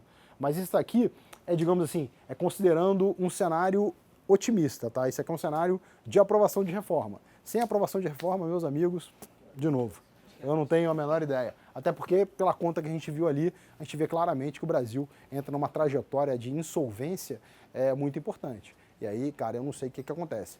Até a gente brinca que, a gente tem que... Eu rezo todo dia pro Bolsonaro, pro governo dar certo. Não é governo dá certo, porque se essa experiência pelo lado direito não der certo, provavelmente vai crescer muito nas próximas eleições o discurso da esquerda. E aí, meus amigos, como é que vai ser? O pague para entrar, reze para sair. Eu trabalhei com o Paulo Guedes muitos anos atrás, na época da Fidúcia. Um cara brilhante. Assim, eu não conheço, assim, talvez os caras mais brilhantes assim, que eu tive a capacidade, a possibilidade de trabalhar perto. Ele foi o cara que abraçou o Bolsonaro antes de todo mundo. E aí a gente até brinca lá que... eu estava algum tempo atrás na casa de um conhecido, um cara importante, um instituto de pesquisa importante e tal, e ele falando que encontrava o Bolsonaro todo dia caminhando ali no Paulo Guedes, todo dia caminhando no Leblon ali, né? Ele era, cara, tá maluco? Tá abraçado aí com o Bolsonaro, esse cara não vai dar nada, esquece. E o Paulo falou, olha, cara, esse cara vai surpreender. E ele não só vai surpreender, e o mais importante, a gente tem que estar do lado dele, porque esse cara vai ser presidente do Brasil, e a gente tem que ajudar ele a dar o caminho. Eu acho que hoje o Paulo é figura central desse negócio. Acho que todos nós sabemos, acho que até o próprio Bolsonaro sabe. Sabe o Bolsonaro que se tirar ou Paulo Guedes ou Moro, o governo acaba no dia seguinte. Então eu acho que assim, esse cuidado a gente tem que ter. O Paulo é um cara, como eu te falei, extremamente inteligente, brilhante. Eu não imagino que ele achou que pegar e enfiar a goela abaixo do Congresso 1 trilhão de reforma da Previdência ia ser trivial. Nem privatizar a empresa no Brasil, eu também tenho certeza que ele não acha que é trivial. Então, eu acho que todo esse embate, toda essa discussão, cara, corporativismo atuando assim pesadamente, porque a gente sabe que o corporativismo do Brasil existe e atua para destruir mesmo o Brasil. Eu até brinco de, amigo, a gente acaba com o corporativismo no Brasil, ou o corporativismo vai acabar com o Brasil. Então, assim, eu acho que eles têm plena convicção e consciência de que não ia ser trivial, que não ia ser fácil. Essa história de tentar fazer a nova política, que o presidente não se mete muito com o Congresso, não sei o quê, eu acho que tem que ser testada. Mas faltou ali, eu acho que um pouco de sensibilidade. De falar, pessoal, não adianta, cara, a gente não vive no sistema presidencialista, o presidente tem que dar ali, como ele quer que o Congresso trabalhe, né? Dar um sinal, né? Dizer, mas olha, vem cá, eu tenho uma reforma, está endereçada, e, senão, o que você vê exatamente o que aconteceu ontem? Você aprova lá um orçamento, né? A questão lá da PEC. Não, da PEC do orçamento, mas que era do orçamento impositivo, e que acaba sendo um sinal, apesar de a PEC em si não tem impacto fiscal nenhum, não muda nada, até porque ela começa só a ser execuível a partir de 2022. Então, tipo assim, não tem impacto do orçamento, não bate no teto de gasto, tem nada a ver com isso, mas é que o mercado começou a entender como sendo um sinal de que é o seguinte, o Congresso faz o que ele quiser. Tá vendo? O presidente não está querendo dizer para onde o Congresso vai, o Congresso está falando, então vamos deixar de viver um presidencialismo, vamos viver um parlamentarismo, onde o Congresso aqui decide quais são as pautas relevantes para o país. Eu acho que essa coordenação vai voltar a acontecer. Na minha humilde opinião, eu acho que o Rodrigo Maia e o Paulo Guedes vão ser, talvez, os grandes atores de matar no peito e dizer que essa reforma é nossa e a gente vai aprovar. Eu acho que o Rodrigo Maia sabe da importância, né, e da necessidade da aprovação da reforma, como tem muita gente lá que sabe disso. E quando você conversa com as pessoas, existe uma razoável boa vontade de aprovar. Acho que a questão basicamente você chegar lá e fazer um carinho. Qual é o grande problema do Brasil? É que antigamente a questão da coordenação política, de você chamar um político para receber ele na sala do presidente, ou tentar convencer o cara no argumento de que é importante aprovar tal ou tal coisa, era sempre vista no passado como grana, né? Corrupção. Como é que é a forma que, eu estou me aproximando do político, o cara quer grana, ou quer uma estatal, ou quer isso. Cara, só que isso faz parte do jogo político. A gente, na verdade, desvirtuou isso no Brasil nos últimos anos de PT, transformou isso realmente num grande balcão de negócio, sempre existiu. A política é exatamente isso, cara, é a arte da negociação. Se você acha que não vai ter negociação, você não pode ser político. Então, eu acho que as coisas vão começar a caminhar. É óbvio que, como um novo governo, essa briga toda ali é mais complicada, porque o cara talvez até não tenha muita experiência de como ligar o executivo com o legislativo. A gente não tem coordenação hoje. O Onyx Lorenzoni, ficar gravado, é um borra-botas, o cara não sabe fazer nada disso, mas qual é a vantagem também? Como o Bolsonaro não se elegeu fazendo aliança com ninguém, porque você tem um ministro-chefe da Casa Civil forte, é quando você faz aliança com todo mundo, né? Com Pedro, com Latos, com todo mundo, e aí, elegeu, ganhou o nosso presidente, vai o Pedro lá cobrar a fatura. Minha base trabalhou para o senhor, eu quero o ministério tal, eu quero isso, presidência disso, daquilo, para a gente poder fechar aqui o organo. Como o Bolsonaro se elegeu meio que sozinho, pode botar aquele borra-botas lá que não importa, porque ele não vai ter que fazer negociação com ninguém. Mas isso é ruim, porque você precisa do Congresso. O presidente precisa descer lá, tem que receber os líderes. Eu acho que, quando a gente começar a sentir que o Rodrigo Maia voltou a ter algum tipo de protagonismo e chamar as pessoas para conversar, e o próprio Jair Bolsonaro começar a receber presidente dos partidos no Palácio do Planalto, ele estava vivendo uma coisa meio que nem Dilma, não recebe ninguém, coisa desse tipo. Tá errado. A gente não tem que hoje entender que você ter formação de política está estritamente ligado à corrupção. Não está. Até porque o cara que foi eleito lá deputado, ele foi eleito deputado pelo pessoal da região dele, porque o cara quer um hospital ali, porque o cara quer uma praça, porque o cara quer uma iluminação, e ele tem que brigar por esse tipo de verba. É função do deputado. O deputado não está lá para grandes coisas do país. Ele tem ali a participação dele, mas ele tem que brigar também para atender o eleitor, Vem cá, caiu a ponte na minha cidade, eu tenho que arrumar verba em Brasília para fazer a ponte na minha cidade. É óbvio que aí você fazia a ponte, cobrava 60 pontes, botava tudo no bolso de um, de outro. A gente desvirtuou essa questão da política. Mas eu acho que o que é importante é o seguinte, se o sinal do presidente é de que, olha, não tem corrupção, vamos conversar, mas sob bases normais, todo deputado tem lá a sua verba de gabinete, que ele tem que gastar, que ele precisa fazer. Então, acho que a gente precisa desmistificar um pouco isso. Acho que a coisa ainda está muito nervosa de dizer, é sempre corrupção, é sempre isso, é sempre aquilo. É verdade, no passado foi.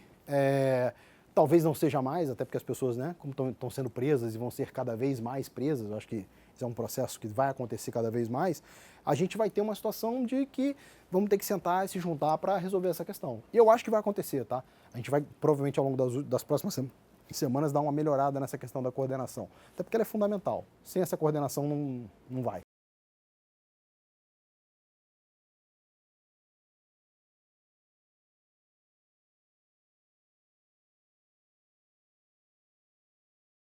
Cara, ele vai, é que eu tô falando, ele vai dar pra caramba, porque isso vai aliviar o caixa dos estados demais. Os estados, o maior problema do estado hoje é exatamente isso. Ele tem que votar, até porque grande parte desses deputados hoje que estão lá vão ser candidatos a prefeito das suas cidades na eleição do ano que vem.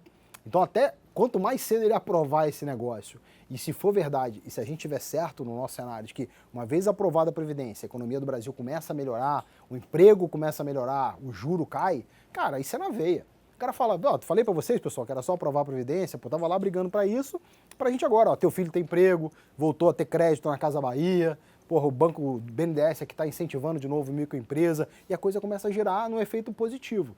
Agora, se não fizer, o que ele vai falar? Aí, galera, parabéns, a gente brigou aqui, não aprovamos a Previdência, pô, o dólar tá 8 pratas, porra, a inflação voltou pra 20, parabéns aí, tamo junto.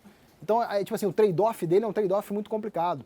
Então, por isso que eu falo, até quando você olha o timing político desse negócio, o ideal era aprovar logo agora e botar os estados. Você vê que os governadores estão todos desesperados. Todo mundo se juntou lá com o Paulo Guedes, né, o Dória, o cara do Rio, falou, meu amigo, pelo amor de Deus, aprova isso e fala que é mandatório para os estados, entendeu?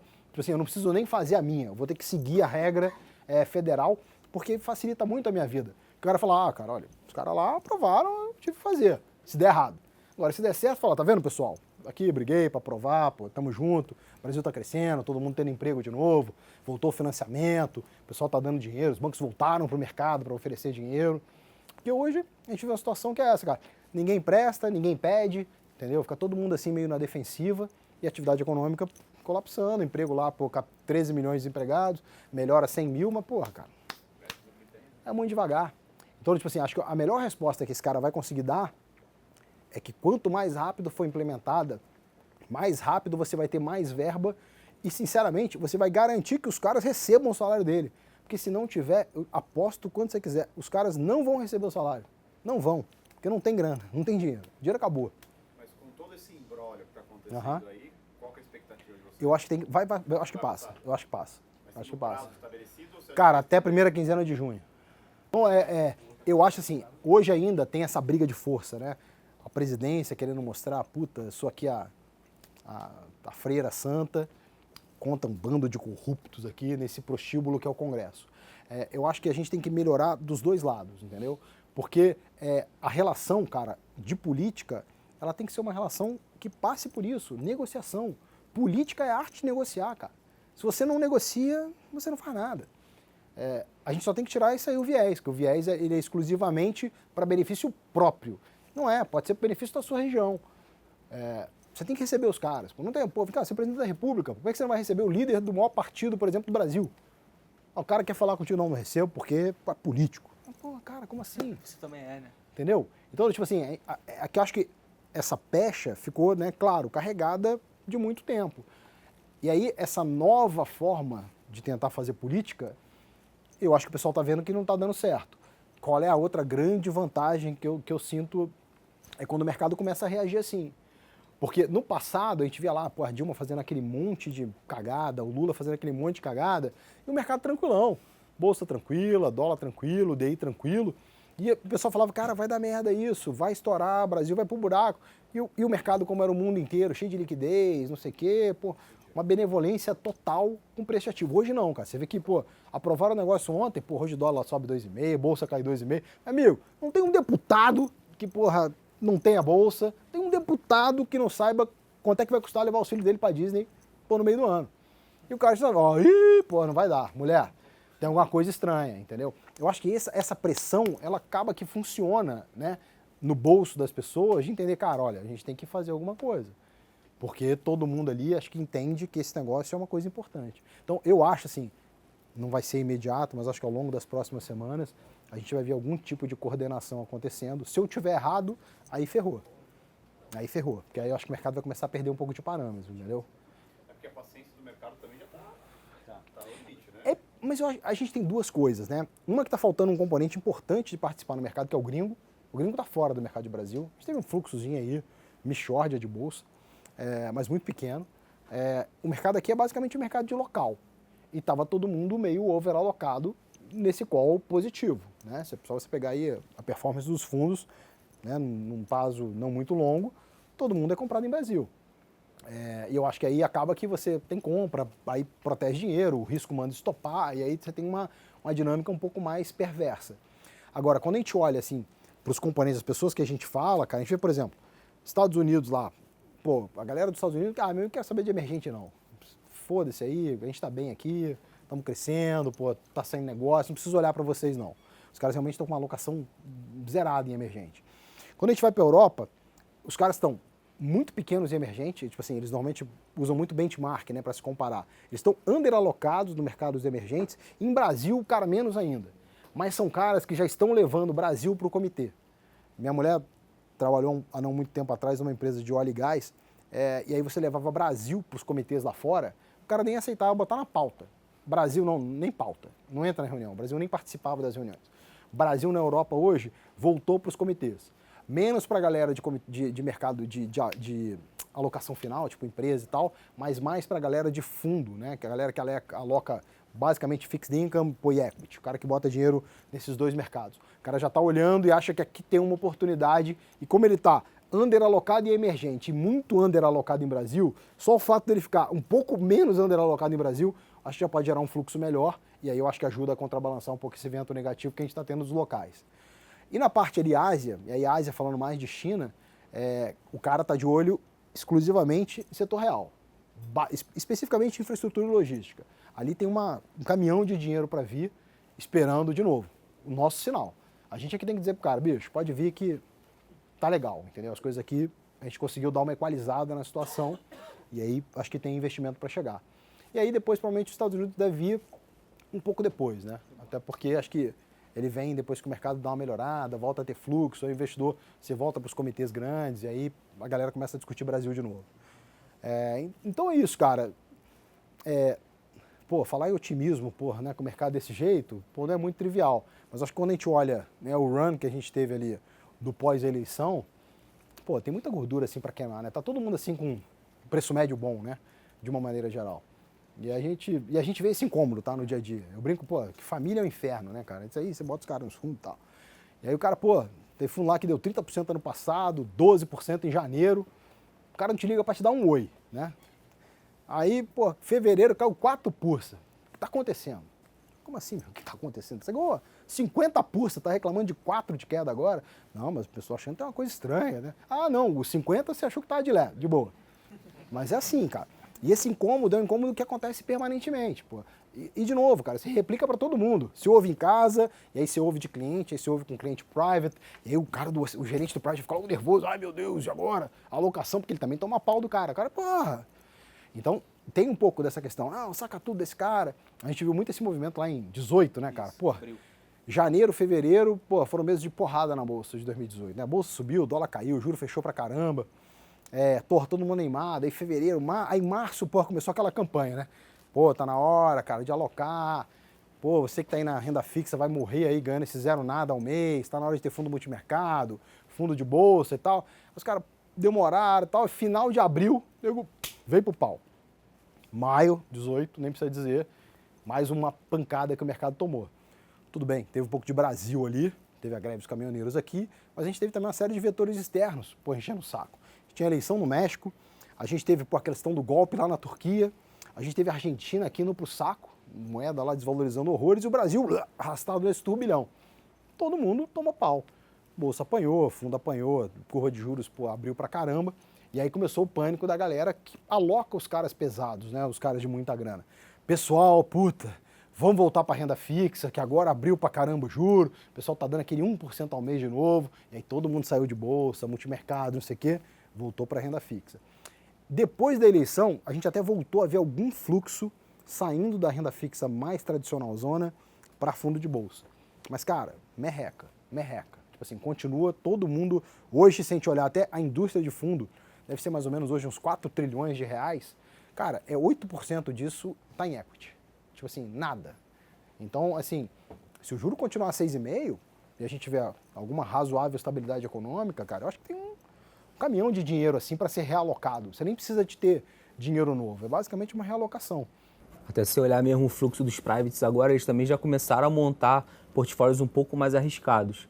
Né? Por muito do que o Ronaldo falou do pré-fixado, realmente teve uma realocação desde que agosto até janeiro ali com o fechamento de todos os prêmios, principalmente pré. E agora, em março, início de março, eles começaram a olhar um pouco de fundo multimercados, né, desses gestores estrelas que a gente tem agora de lote aí, né? Todo mundo saiu de tesouraria, montou esse proprietário de fundo um pouco mais média para alta vol. Né? Esses fundos já começaram a captar novamente, os poucos que estão abertos, né? E grandes partes que montaram feeders, né, para plataforma de distribuição, principalmente para varejo, já começaram também a ter um uptick grande de captação. Ou seja, tudo que aconteceu em março e abril do ano passado está acontecendo novamente hoje. Né? A gente não sabe ainda se maio vai ser fatídico ou não. Maio de 2019 tem que ser melhor, né? Porque a gente já teve o maio 17 horroroso, maio 18 horroroso.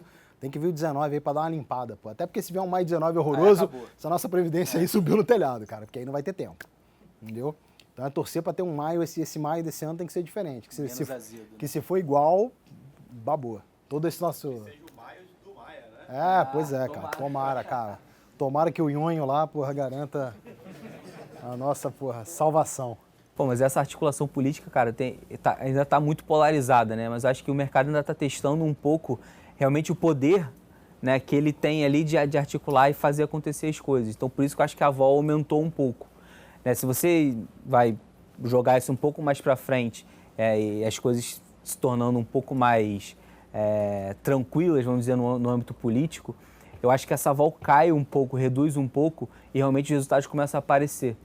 Né? Então, tudo de economia / político tem um lag para realmente se concretizar. Né? Então, tem um período de teste ali. Né? Eu acho que a gente está vivendo esse período de teste agora. Por isso está tão difícil de operar, vamos dizer assim. E esse mercado com uma vol alta assim é ruim para vocês? Cara, é ruim para todo mundo, né? Porque a gente... Gera desconforto, cara. Mas assim... Não, porque o day trader é ótimo, é que, na verdade, cara. a galera do day trade é muito bom, mas se não tiver investidor final, meu amigo, nós todos vamos morrer de fome de day trade. Porque tem que ter um cara ali que também, o cara que compra permanentemente, o cara que vende permanentemente, pra você, na hora que o cara tá comprando você, na hora que o cara tá vendendo, você tá aí. Se não tiver esses caras, bicho, nós aqui que estamos no in-between, vala também. Então, se tiver resgate de fundo, é menos fundo participando, é menos liquidez no mercado. Cara, é que eu falo, quanto mais liquidez a gente tiver, cara, mais gente participando, é melhor para todo mundo. É melhor pro cara que é long only, é melhor pro cara que é short only, é melhor pro cara que faz day trade, é melhor pro cara lá do robozinho. Então, cara, eu sou um cara que, assim, eu acredito que quanto mais participantes e mais liquidez, cara, melhor são as oportunidades que você vai ter. Mercado sem liquidez, cara, spread largo, que eu falo, você mesmo para day trade, o spread do dólar tá por 50 cents ali, é do caramba. O spread do dólar for para R$4, como é que você faz day trade? Você bate num e fica esperando para vender no outro ali, não, vou pegar aqui mais 4, é mais complicado.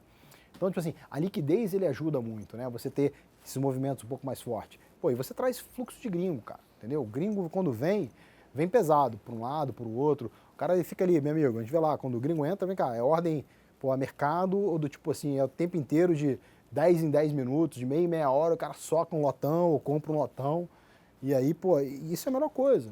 Até para o investidor final, cara, por exemplo, se um cara está num fundo desse mais high vol, ele começa a sofrer muito com aquele resgata e vai para uma renda fixa, um pré-fixado, geralmente ele compra um título de longo prazo, pelo menos 5 anos. Então, ou seja, esse dinheiro que ele estava no play ali no dia a dia, né, entrando e saindo ou alocando num fundo, né, ele saiu do mercado e só vai voltar daqui a 5 anos se voltar. Porque a gente não sabe qual vai ser a condição, vai ser um novo governo, novas condições políticas, novo tudo. Né? Então ele suga, não tem mais gente ali para operacionalizar isso. Né? Se acontecer de novo, pode correr de novo um fluxo a isso e alongando o passivo do investidor. Né? E, de novo, pouco importa o nível, cara. Quando você vê assim, juro americano, na minha época lá, a gente tradeava, juro americano há 10 anos era 7,5, 7,60, 7 e pouco. Quando o negócio veio ali para 1,80, todo mundo falou, putz, cara, acabou esse mercado, nunca mais vai dar para ganhar dinheiro. Cara, nunca os fundos de renda fixa ganharam tanto dinheiro como naquela época que o juro estava 1,80. Porque tinha muita oscilação e tal, muita gente participando. Então, de novo, pouco importa o nível, cara. O importante é liquidez. Se você tem liquidez, você tem game. Sem liquidez, cara, não tem game. Então, por isso que eu acho que, assim, a importância da gente ter cada vez mais gente participando. Os day traders são fundamentais. o especulador é fundamental, que é o cara que dá liquidez pro mercado também, ajuda o mercado a ter liquidez. Pô, e os caras finais, cara, é que são os caras dos bolsos fundos, né? Porque a gente, por maior que todos nós aqui operemos na física, a nossa capacidade de mover preços de mercado de uma forma permanente é pequena. Diria eu, quase nula. Você precisa dizer que você precisa ter o cara do bolso fundo mesmo. É o cara que fala o seguinte, vou alocar quanto em Brasil? Vamos botar um bi de dólar? Cara, mas um bi de dólar para ele não faz a menor diferença. Então tá, então vou botar 5 bi de dólar. Aí você fala, opa, legal. Aí o cara já tem, para você, um negócio estúpido, e pro cara, às vezes, que eu tô falando, é 0,002 do portfólio do cara. E aí ele bota um pouquinho aqui, um pouquinho em México, aí o México, por arbitragem, você consegue fazer aqui, e aí, desenvolve outras coisas. Então, eu acho que isso aqui, eu acho que é legal, entendeu? A gente precisa ter estabilidade, cara, porque sem estabilidade, a gente vai voltar lá aquela ciranda lá da década de 80, entendeu? Década de 90. Você ficava girando, dinheiro de overnight, como é que ia estar o dinheiro amanhã, coisa de maluco, entendeu? E aí você ficava na mão, de bancos centrais alucinados, que o cara achava que, de um dia para noite ele subiu o juro de, sei lá, 40 para 200 e no outro dia ele jogava para 10, isso era fazer política monetária. Então, cara, eram verdadeiros experimentalismos, né? Teve cara que de uma hora para noite tirou o dinheiro de todo mundo. Não, você só tem 20% do que você tem. E a gente engoliu. E o resultado final? É isso. Então, como sociedade, cara, a melhor coisa que a gente consegue trazer é exatamente, estabilidade. A estabilidade gera uma série de outros benefícios, entendeu? Mais liquidez, mais gente boa trabalhando, mais spreads comprimidos. Isso aí facilita e incentiva uma série de outras atividades. Eu não imagino, por exemplo, você pensar o seguinte, na década de, eu entrei no mercado finalzinho ali, na década de 80, eu não conseguia imaginar você vivendo na física de day trade, sem ter o insider information. Porque, cara, era uma coisa assim, tão estúpida, que nenhum bolso na física aguentava, entendeu? Eu nem sei dizer quanto é que é, mas sei lá, às vezes tinha dia que quando dava estresse, crise da Ásia, a gente pegava assim, PU abria 5 mil pontos, eu não sei se vocês operam IDI, mas IDI é uma opção de juro. Num dia, a opção de juro era negociada a 1 ponto, e no mesmo dia de tarde, essa opção era negociada a 3 mil pontos. Essa mesma opção, ela fez uma pessoa física milionário e quebrou um banco francês, que trabalhava no Brasil. Então, mas era assim, cara. Era uma coisa, quase bola búlica, entendeu? Quase Las Vegas. A não ser uma pessoa que tinha, eu tenho aqui, conversei, tô sabendo. Isso era uma coisa que era normal. A informação era como a informação hoje, entendeu? A informação hoje é uma informação disseminada. É muito difícil você ter uma pessoa, seja lá no banco, na Asset, não sei o quê, ou vocês aqui, fuçando a internet, coisa desse tipo, uma informação que a gente não consiga estar basicamente ali alinhado. Aí depende muito da propensão ao risco de cada um. Você fala, vou tomar posição aqui para um dia, eu não, vou tomar aqui para 40 dias. E aí, legal, em 40 dias eu posso ganhar mais ou menos do que você, dependendo disso. Mas, assim, em termos de alinhamento de informação, hoje em dia, cara, não muda nada.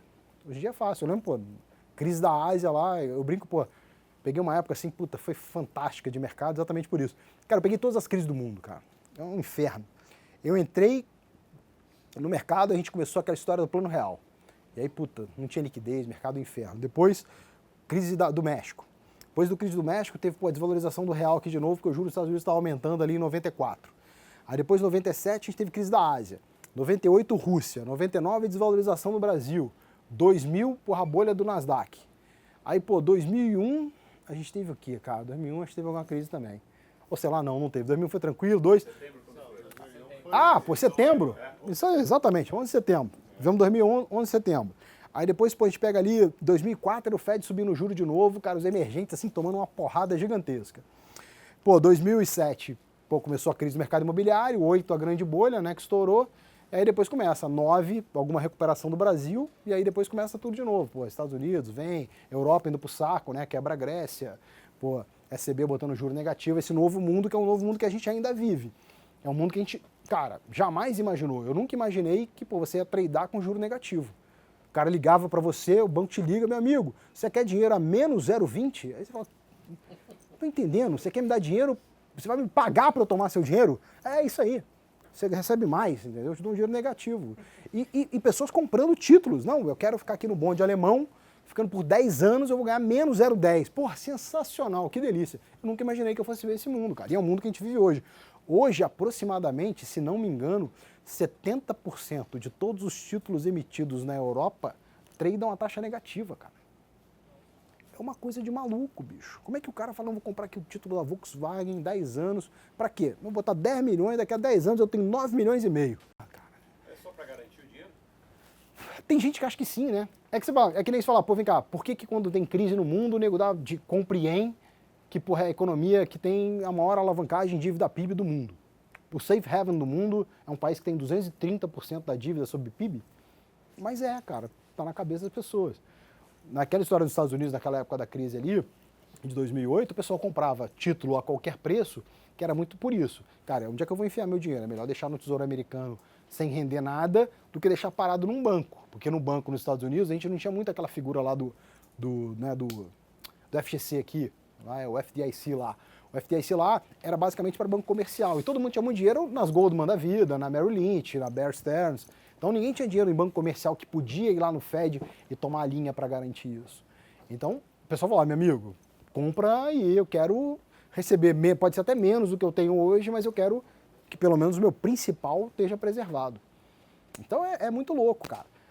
A gente viveu, né, de novo, no Brasil, na década de 80 e 90, essa fase do experimentalismo econômico, no mundo pós-crise de 2008, e a gente teve até um evento muito engraçado, pré-crise de 2008, chegou lá no banco, porque 2008 foi um dos anos que a gente mais ganhou dinheiro lá no banco, a gente até dobrou o patrimônio do banco ganhando dinheiro no mercado. A gente estava apostando meio contra a crise. E foi um call, assim, sensacional. Chegaram 12 caras, cara, da Bear Stearns, de Nova York, terninho, gravata, tatuadura e tal, bonitão. A gente tem aqui um produto sensacional para vocês, tentando vender exatamente aqueles papéis alavancados, colateralizados, CDOs, BBOs, DBOs, tudo assim, tudo goals, OUS. Aí como é que é? Não, tudo AAA, uma maravilha. E aí, pô, ele rende dólar mais 7, dólar mais 6, pô, AAA. Aí tá todo mundo assim, porra, cara, que legal, que legal. Um dos sócios do banco, fundador do banco, aí quando terminou a reunião, aí o pessoal, porra, bacana esse produto, será que não vale a pena a gente colocar uma grana nisso aí? Ele virou, cara, vocês estão de sacanagem? Por que de sacanagem? E era um cara bem direto assim mesmo, cara. Vocês estão de sacanagem? Vocês acham realmente que sair 12 gringos de Nova York para vir para o Brasil, para vir para o Rio de Janeiro, para vender para o Banco Modal, você acha que tem mais alguém no mundo que ele já não enfiou esse papel? Aí ficou todo mundo assim, parece que você tem razão. E cara, e dali começou. Ele falou, cara, não tem dinheiro fácil, entendeu? Tu acha que o cara vai sair de Nova York, 12 negros, sentar no Rio de Janeiro, meia dúzia, vai, pô, vem cá, tem um papelão aqui, tem um negócio da China pra você. Dólar mais 7, AAA. Pô, fica o olho, né? Abre o olho, né, cara? Tem uma coisa errada. E aí, a partir daí, a gente começou a ver, pô, sinais vindo lá. Na verdade, até a crise começou antes até de 2008, né? O pico da crise, quem cobria essa parte dos mercados imobiliários, a galera que fazia construção para essa parte, começou a já dar merda a partir de 2007. Então, em 2007, você já tinha um sinal ali que a coisa não estava legal no setor de real estate. Não estava legal mesmo. E aí, a partir daí, demorou, claro que demorou, como nunca aquela história, né? O mercado pode ficar mais tempo irracional do que você solvente. E aí, muita gente até que apostou. O negócio não veio. Quando veio, o cara não tinha mais dinheiro para apostar. Se ferrou. Tem até um filme, né, que conta um pouco de história, o Grande Short. Ah, aqui esse Grande Short. Mas o cara tinha bala, né? Aquele ali aquele tinha... ficou agarrado ali no dele até o final, entendeu? Mas é isso.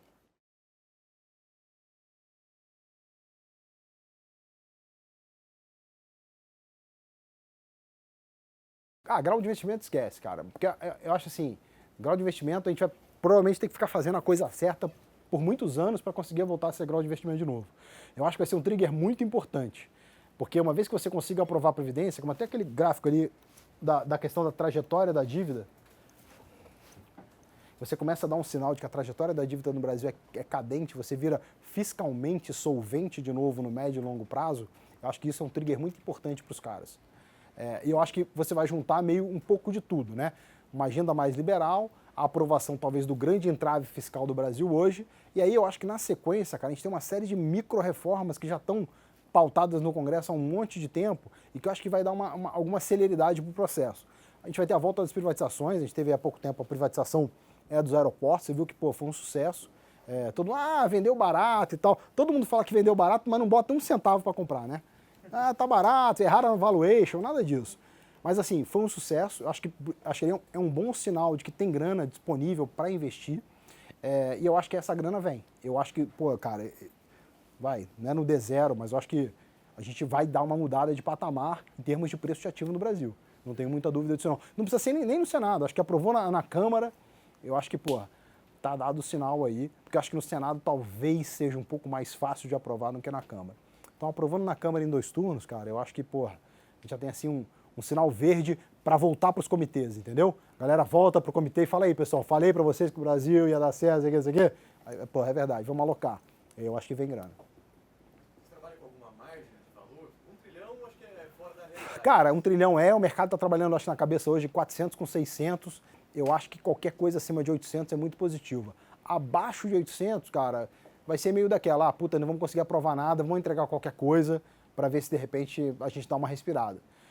Mas eu acho que por abaixo de 800, assim, não é que não resolve, mas ajuda pouco. A gente provavelmente daqui a 5, 6 anos vamos estar tendo que falar de novo de uma nova reforma da Previdência, coisa desse tipo.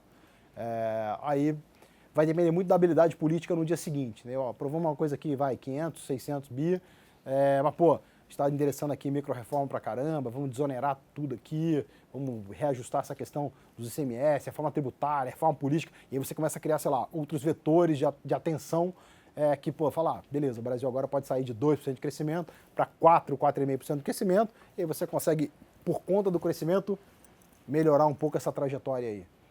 Mas eu acho que, pô, fundamental é que a gente consiga alguma coisa com pelo menos 800 bi aí de aprovação.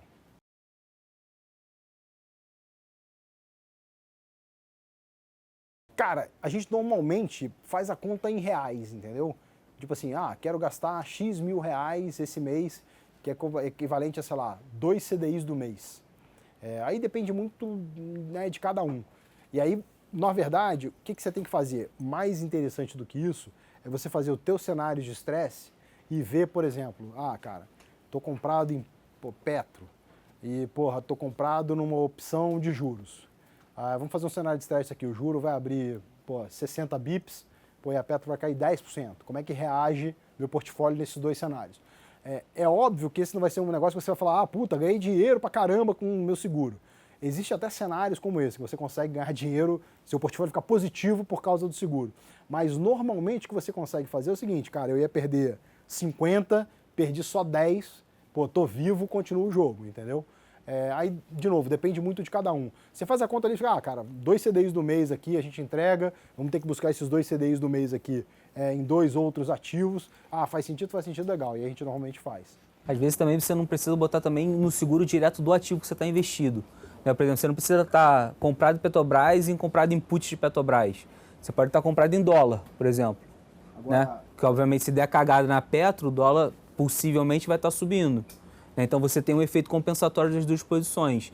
Aí você monitora justamente com aquela convicção que você tem em cada ativo, né? Obviamente, se você está alocado num seguro, você não acha que aquele ativo que você está investindo é sua alta convicção, é uma baixa convicção, então sua proporção vai ser menor.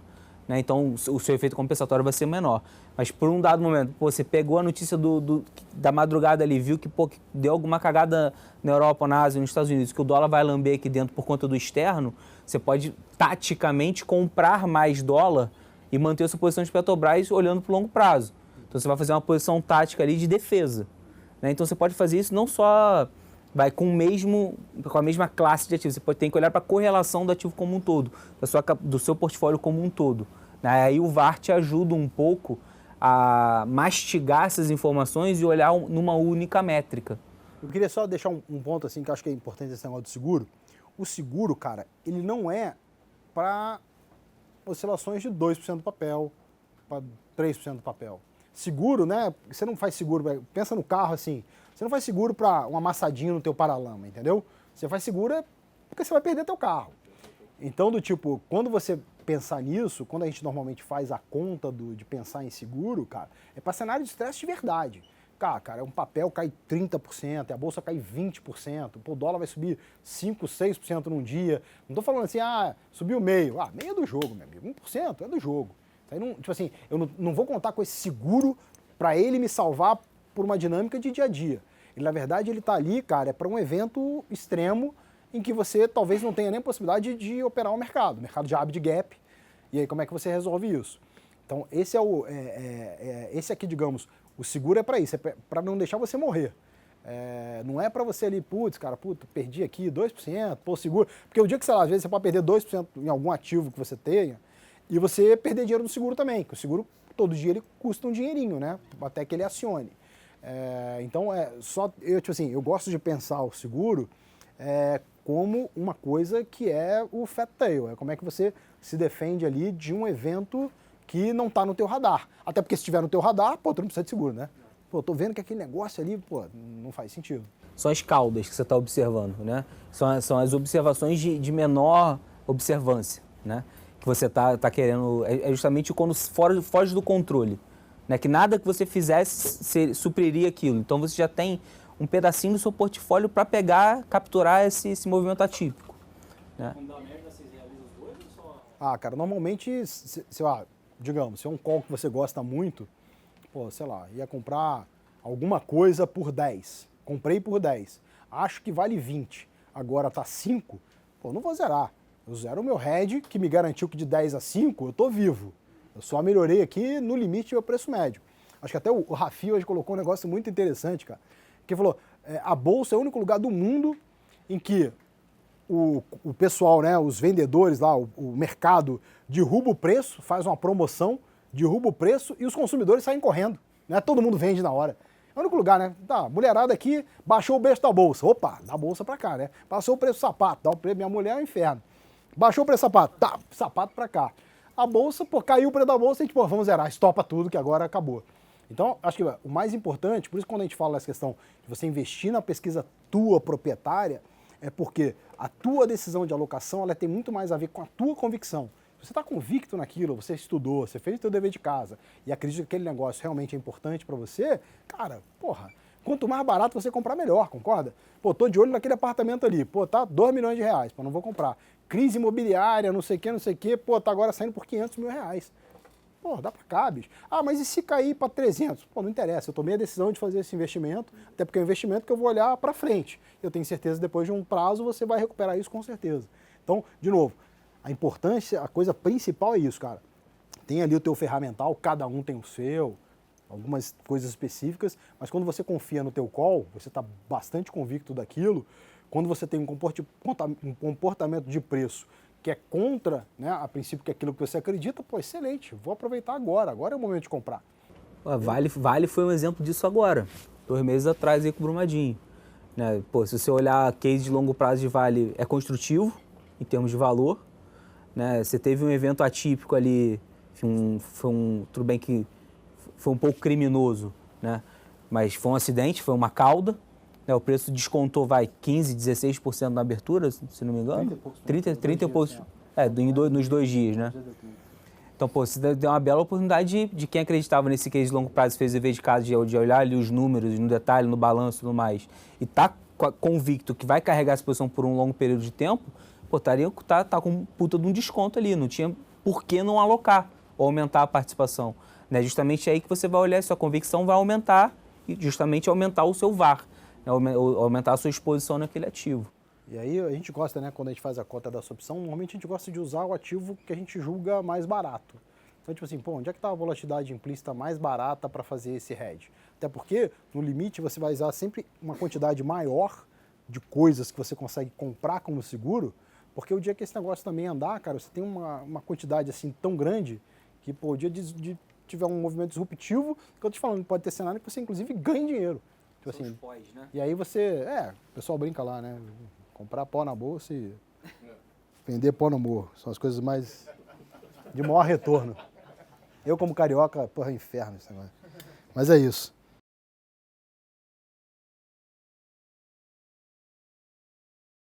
A nossa alocação é uma alocação que, na verdade, a gente já vem com esse call a priori da reforma da Previdência. Na verdade, a gente vem alocando em portfólios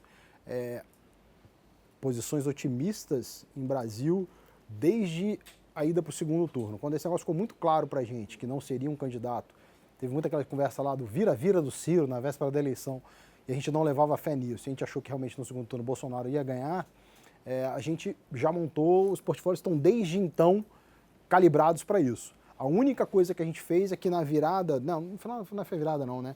Desde, sei lá, novembro, a gente começou a botar câmbio dentro do portfólio para hedge. Então a gente continua tendo hoje muita bolsa, muita estrutura que alavanca tanto lá fora como aqui em caso de melhora, e a gente tem um pedaço do portfólio que está comprado em dólar, que, digamos assim, ajuda, não é o hedge não, tá? O dólar é só assim uma estratégia para balancear a volatilidade, entendeu? Então, para não ter muita volatilidade no portfólio, o dólar está servindo ali pelo menos como um suporte para esse aumento de volatilidade aí no curto prazo. Até se pegar esse mês, por exemplo, que foi uma performance ruim de todos os mercados, né? Juros abriu, bolsa caiu pra caramba, né? O dólar subiu, né? O que está fazendo nossa carteira não performar tão mal é justamente essa alocação em dólar, né? Long dólar real, né? Então, é importante você ter esse espectro, sabe, amplo de ativos e de aplicações financeiras ponderando a correlação entre eles, né, para você ter um efeito compensatório e ter um retorno mais alisado, né, a longo prazo, né, sem grandes oscilações. Então, indo de acordo com o que vocês acabaram de falar, comparando com a Vale, essa caída agora da Bolsa, tá, é uma oportunidade que vocês enxergam como uma coisa? Eu acho que sim. Continuo achando. Agora você vai falar, você vai zerar teu dólar? Nem a pau. A gente até teve um pouco dessa discussão do dólar há algum tempo atrás. A gente conversou com um parlamentar e aí nas conversas, foi um pouco antes dessa crise toda que a gente estava vendo do Maia com o presidente. E aí a conversa dele falou, cara, olha, meu sentimento aqui é um sentimento de que pró-reforma, tá? A gente acha que fazendo a coisa direitinho, a coisa vai acontecer. E aí, na sequência, veio a revisão de cenário, dólar 3,30, não sei o quê, ficou, ei, vamos zerar o dólar? Porra, aí... De jeito nenhum. Várias pessoas, não tá na hora de a gente zerar o dólar? Vamos zerar o dólar então, não sei o quê. Eu falei, cara, nem a pau. Porque ele é o que me deixa dormir, entendeu? Então, é do tipo... não, pois é, ele vai me ajudar, ele não vai resolver meu... se é passar... Não, mas aí é o que eu falo. Se passar a reforma, porra, sensacional. Não vamos brigar por causa disso, porque eu acho que, tipo assim, o que eu tenho no portfólio vai me pagar muito mais do que o dólar eu vou perder no dólar. Ele está me ajudando hoje a ter uma perda um pouco menor, porque, tem bolsa, tem S&P, tem, assim, como diz quase tudo que se mexe no mundo, entendeu? 10 anos a gente está fora. 10 anos a gente está fora. Mas a gente está carregando um portfólio que é um portfólio que é otimista. Cara, eu acho até que se traçar um paralelo pré-eleição e você ver, comparar nível de prêmio, né? Se você olhar dólar real, pré-eleição estava perto de 4,15, 4,20, né? E você via a bolsa largada nos 83, 85, né? Quando saiu da frente a Haddad, saiu da frente a polarização para a esquerda, né? Você viu um prêmio do dólar sumir, né, e a bolsa começar a ter algum prêmio, né? Hoje está perto de 10 mil pontos antes da eleição, né? Então, o que você tira com isso? Você vê que as pessoas realmente estavam muito preocupadas pré-eleição e comprando muito seguro, né, de que aquilo, se desse alguma cagada, o que ia acontecer com o dólar? Ia lamber, ia para 5, 6.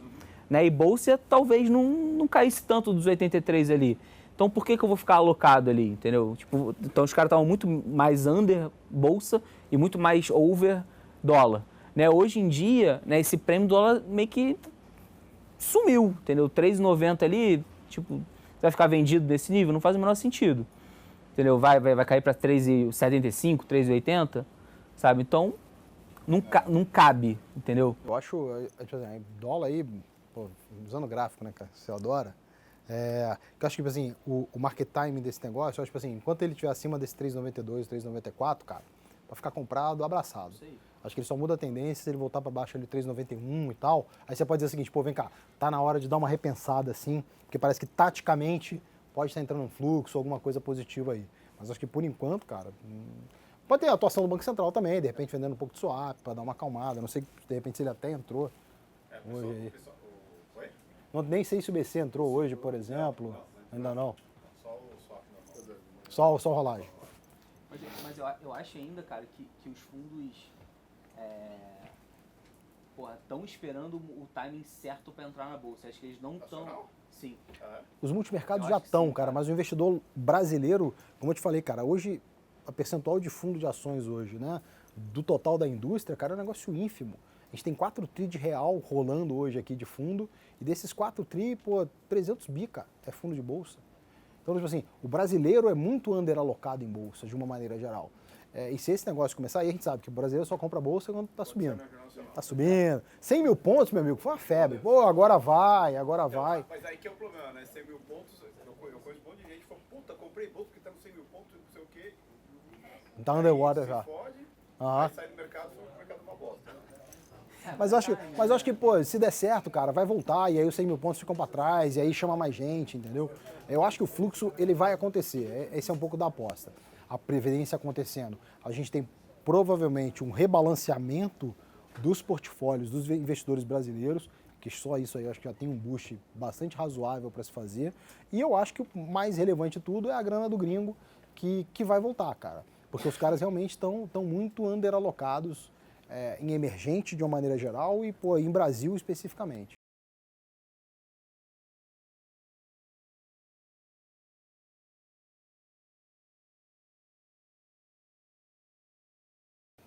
Ganha, cara. Eu acho que é menos juro e o Brasil acaba virando assim uma coisa menos horrorosa no mundo horroroso. Então, tipo assim, não vão, Brasil vai ser, mas eu acho que você volta a ter destaque nisso. Eu nem acho que esse cenário que a gente está falando aqui, meio de desaceleração econômica, algo desse tipo, eu acho que ele vai ser permanente, não. Eu acho que os bancos centrais já mudaram a função de reação deles. Então você vê que o Banco Central dos Estados Unidos já mudou a função de reação, já começou a falar, olha, o juro agora é daí para baixo, estímulo pode, né, vou deixar de tirar liquidez. O ECB é a mesma coisa, todos os outros bancos centrais do mundo. A China fez um movimento importante de liberação de compulsório, aumento de crédito para banco e pessoa física, e inclusive algum movimento fiscal também no final do ano passado e mais agora no início desse ano. Então, se der, eu acho que assim, um pouco do meu cenário, eu acho que esse segundo tri aí, comecinho do segundo tri, talvez a gente comece a ter a coisa meio que dando uma arredondada. Não acho que a gente vai continuar naquela vertical ali descendente, não. Acho que a gente agora começa a dar uma arredondada, talvez a gente tenha um meio do ano um pouco melhor em termos de atividade. Então, eu não estou tão pessimista com a atividade global hoje. Acho que a gente já teve um movimento, um movimento já aconteceu, e eu acho que agora a gente pode estar talvez ali olhando para os dados e vendo que talvez agora no meio do ano a gente tenha alguma estabilização com relação a isso, até por conta da mudança do speech do Banco Central. Então, se isso for verdade, juntar com uma reforma da Previdência, um juro no mundo tranquilo, eu não consigo ver um cenário ruim para o Brasil. O cenário ruim para o Brasil ele é exclusivo para uma reforma da Previdência capenga, só isso, cara.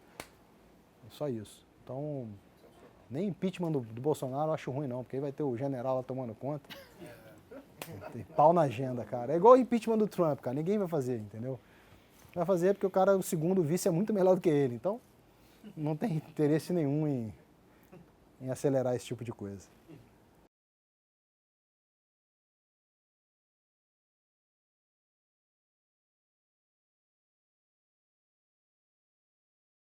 O Fed não sinalizou nenhum corte de taxa de juros até agora, tá? A mediana do Fed, se você for ver a projeção dele, antigamente, como eu te falei, ano passado, nessa mesma época do ano, a gente tinha, finalizando 18 com 4 altas de taxa de juros, 3 altas de taxa de juros para 2019 e mais 2 em 2020. Hoje, o que o Fed fez? Na última coisa, jogou para 2 altas esse ano e 1 ano que vem, e agora ele tirou de 2 para 0 esse ano e 1 ano que vem. Então, tipo assim, o cenário do Fed é um cenário hoje que é muito melhor, digamos, né, em termos de taxa de um juro menos apertado, mas ele ainda não prevê queda. O mercado está prevendo queda. Né? Você pega lá, a curva está invertida lá, os 3 meses, né, com 10 anos, você pega lá os eurodólares lá, né, mais curtos. Se não me engano, já tem 2 quedas de juro previstas para esse ano, então do tipo, o juro volta para baixo de 2 de novo, mas o Fed, por enquanto, não veio com essa conversa. Tem até um novo cara que está sendo, né, postulado a um novo cargo no Fed, e ele já veio com uma conversa achando que o Fed tinha que cortar o juros 50 bips. Não acho que vai ter isso agora, não. Então, eu acho que vamos ter o Fed, talvez, aí, empurrando esse juro aí, 2,25 com 2,5 por mais tempo. Então, ainda não imagino um cenário de Fed cortando juros, não. Para esse ano? Para esse ano, cara, só se tivesse alguma coisa muito diferente. Não vejo. Entendeu? Eu acho que hoje, pô, se a gente conseguir o melhor cenário é que talvez o Fed não tenha que subir de novo.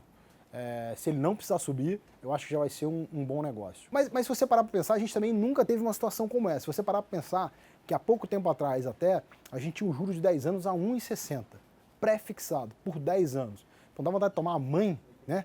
Pegar a mãe, a sogra, botar no penhor de garantia e tomar dinheiro pré nesse nível. Então acho que as empresas fizeram um pouco isso. Até porque, de uma maneira geral, você tomar dinheiro pré num prazo bastante longo e investir, de repente, no teu negócio, que provavelmente rende muito mais do que isso, é um bom negócio, é uma boa forma de você alavancar. Até porque a atividade econômica dava suporte a isso, né? Você vê o PIB crescendo permanentemente, a taxa de desemprego no menor nível de todos os tempos. Então, quando você olha para o teu business, você como decisão de empresário, a melhor coisa que tem é você tomar dinheiro pré baixinho, longo e investir no teu negócio. Uma coisa é você falar, vou tomar dinheiro pré, mas a atividade aqui está colapsando, o PIB está caindo, desemprego crescendo pra caramba. Não era o caso. A gente teve o juro lá baixo por muito tempo, com atividade bombando por muito tempo, e se não me engano, inclusive, agora historicamente é o segundo maior número de trimestres de crescimento da economia americana de todos os tempos, de pós-crise, né? Sempre que o americano adora estatística, né? Então toda vez que tinha uma crise, eles ficam contando quanto trimestres de crescimento você tem. Esse vai ser o segundo maior número de trimestres de crescimento da atividade num pós-crise, de toda a história americana, de toda a história. Então, tipo assim, você teve realmente muito tempo de crescimento, de atividade melhor, e aí a gente mostra exatamente isso, cara, o desemprego onde ele está. O desemprego está ali, ó, azulzinho, lá no chão. A inflação fica contraditória nesse caso? Ficou muito tempo contraditória, porque desde a época da Yellen, você via lá atividade crescendo, desemprego caindo pra caramba, e você não via inflação. Cadê a inflação? O mercado sempre preocupado, cadê a inflação? Cadê a inflação? E aí criaram-se uma série de novas teorias, que a nova tecnologia, como uma segunda revolução industrial, teria chegado e aí derrubado o preço, aumentando a competitividade. O mundo hoje, você tem lá os Ubers que derrubaram o preço, né, das coisas de economia, a Amazon que trouxe uma nova estratégia de baratear as coisas, lá o Walmart na década de 90, né, falava que o Walmart na época, até pela quantidade dele de pricing power, ele era responsável por tirar quase 0,2 ao ano da inflação americana. Então, um pouco nessa linha de que novas tecnologias estariam trazendo um patamar de inflação mais baixo. Teve muita essa discussão, que a curva de Phillips tinha morrido e tal, e acabou que não. A gente viu que depois de um determinado tempo, a inflação começou a dar uma respondida. É óbvio que a gente não tem uma situação hoje que a inflação saiu do controle, ela continua ali num range muito confortável para o Fed, porque o grande medo do Fed é sempre a deflação, né? Nunca a inflação. Inflação você tem instrumentos para combater. Você sobe juro, aperta o crédito, aquela brincadeira lá de você pegar o cachorro, né? O cachorro está na coleira, está tentando fugir, você pega o cachorro e puxa o cachorro. Agora, empurrar o cachorro não é muito tradicional, né? Vai, anda, que é um pouco da briga da inflação com a deflação. Mas acho que hoje a gente tem uma situação, né, que você vê ali os custos do trabalho subindo, né? Legal. Alguma expectativa de inflação um pouquinho mais alta, mas, cara, tudo razoavelmente dentro do controle. Então, é uma visão contraditória, foi muito contraditória, mas pelo menos agora, legal, temos desemprego baixo, a inflação está ali, próximo da meta, e vamos trabalhar para isso. E era o discurso, inclusive, que a gente estava tendo até pouco tempo atrás, né? Que o Fed ia subir para caramba o juro, precisava, acelerar, porque a inflação estava chegando, e aí acabou que de uma hora para outra, os níveis de inflação começaram a voltar para, né, a meta, abaixo da meta no core, e o Fed, ficou assim meio na dúvida, automaticamente parou tudo. Prazer ter vocês aqui. Prazer é todo Agradeço nosso, cara. imensamente. Pedrão ficou só à disposição. Né? Pô, Pedro é tímido, cara. Baiano é tímido, Pô, te falar o cara é o rei das commodities, cara, não falou nada, cara. Pô. Não, mas o Ronaldo falando, dá vontade de você ficar quieto. Mesmo, não, dá, cara, atenção, mas é isso aí, cara. Tem muito que aprender ainda com ele, cara. Pô, agradeço aí imensamente mesmo. Pedrão, Ronaldão, obrigado mesmo. aí, gente. A gente que agradece a oportunidade. Cara, estamos absolutamente à disposição, cara. Aí no final ali tem, meu e-mail aí, meu telefone, o Lattes tem. Cara, estamos assim, muito à disposição, qualquer dúvida. Cara, precisar de alguma informação, a gente tem lá um time de economistas grande pra caramba. Cara, vem cá, me dá uma luz aí, cara, o que tá acontecendo com a Europa? A gente consegue, prover isso aí pra vocês com uma razoável facilidade. Cara, quero deixar aqui o canal absolutamente aberto. Então, cara, por favor, não hesite em nos contactar. telefone, WhatsApp, o que for, pô, está absolutamente à disposição. Sei que, pô, a galera do trade ali, né, é mais pauleira e menos esse negócio, mas de vez em quando, cara, pô, dá uma parada e olhar. A gente olha muito pra macro. Não, então, A gente olha acho muito pra ótimo, isso. entendeu? Olha muito. Acho que, assim, pô, tirar às vezes, pô... Dar um norte, né? A gente brinca, tem um cara muito bom, cara, do Deutsche Bank, que ele bota lá toda quinta-feira à tarde ele manda um e-mail tal do Weekend Reading, que é, pô, toda a leitura que você deve fazer no final de semana. Então, pô, lê um jornalzinho e pega lá uns reportes que aí, cara, tu consegue lá o tal do panorama, entendeu? Vem cá, cara, eu consigo aqui, pô, em 2 horas ter, assim, um sentimento bem legal de como é que tá. Então a gente, pô, tá, cara, absolutamente à disposição, a casa lá, pô, portas abertas, pô, nem precisa falar. Então, pô, só estamos aí. Quem a gente puder ajudar. Te agradece estamos aí. muito.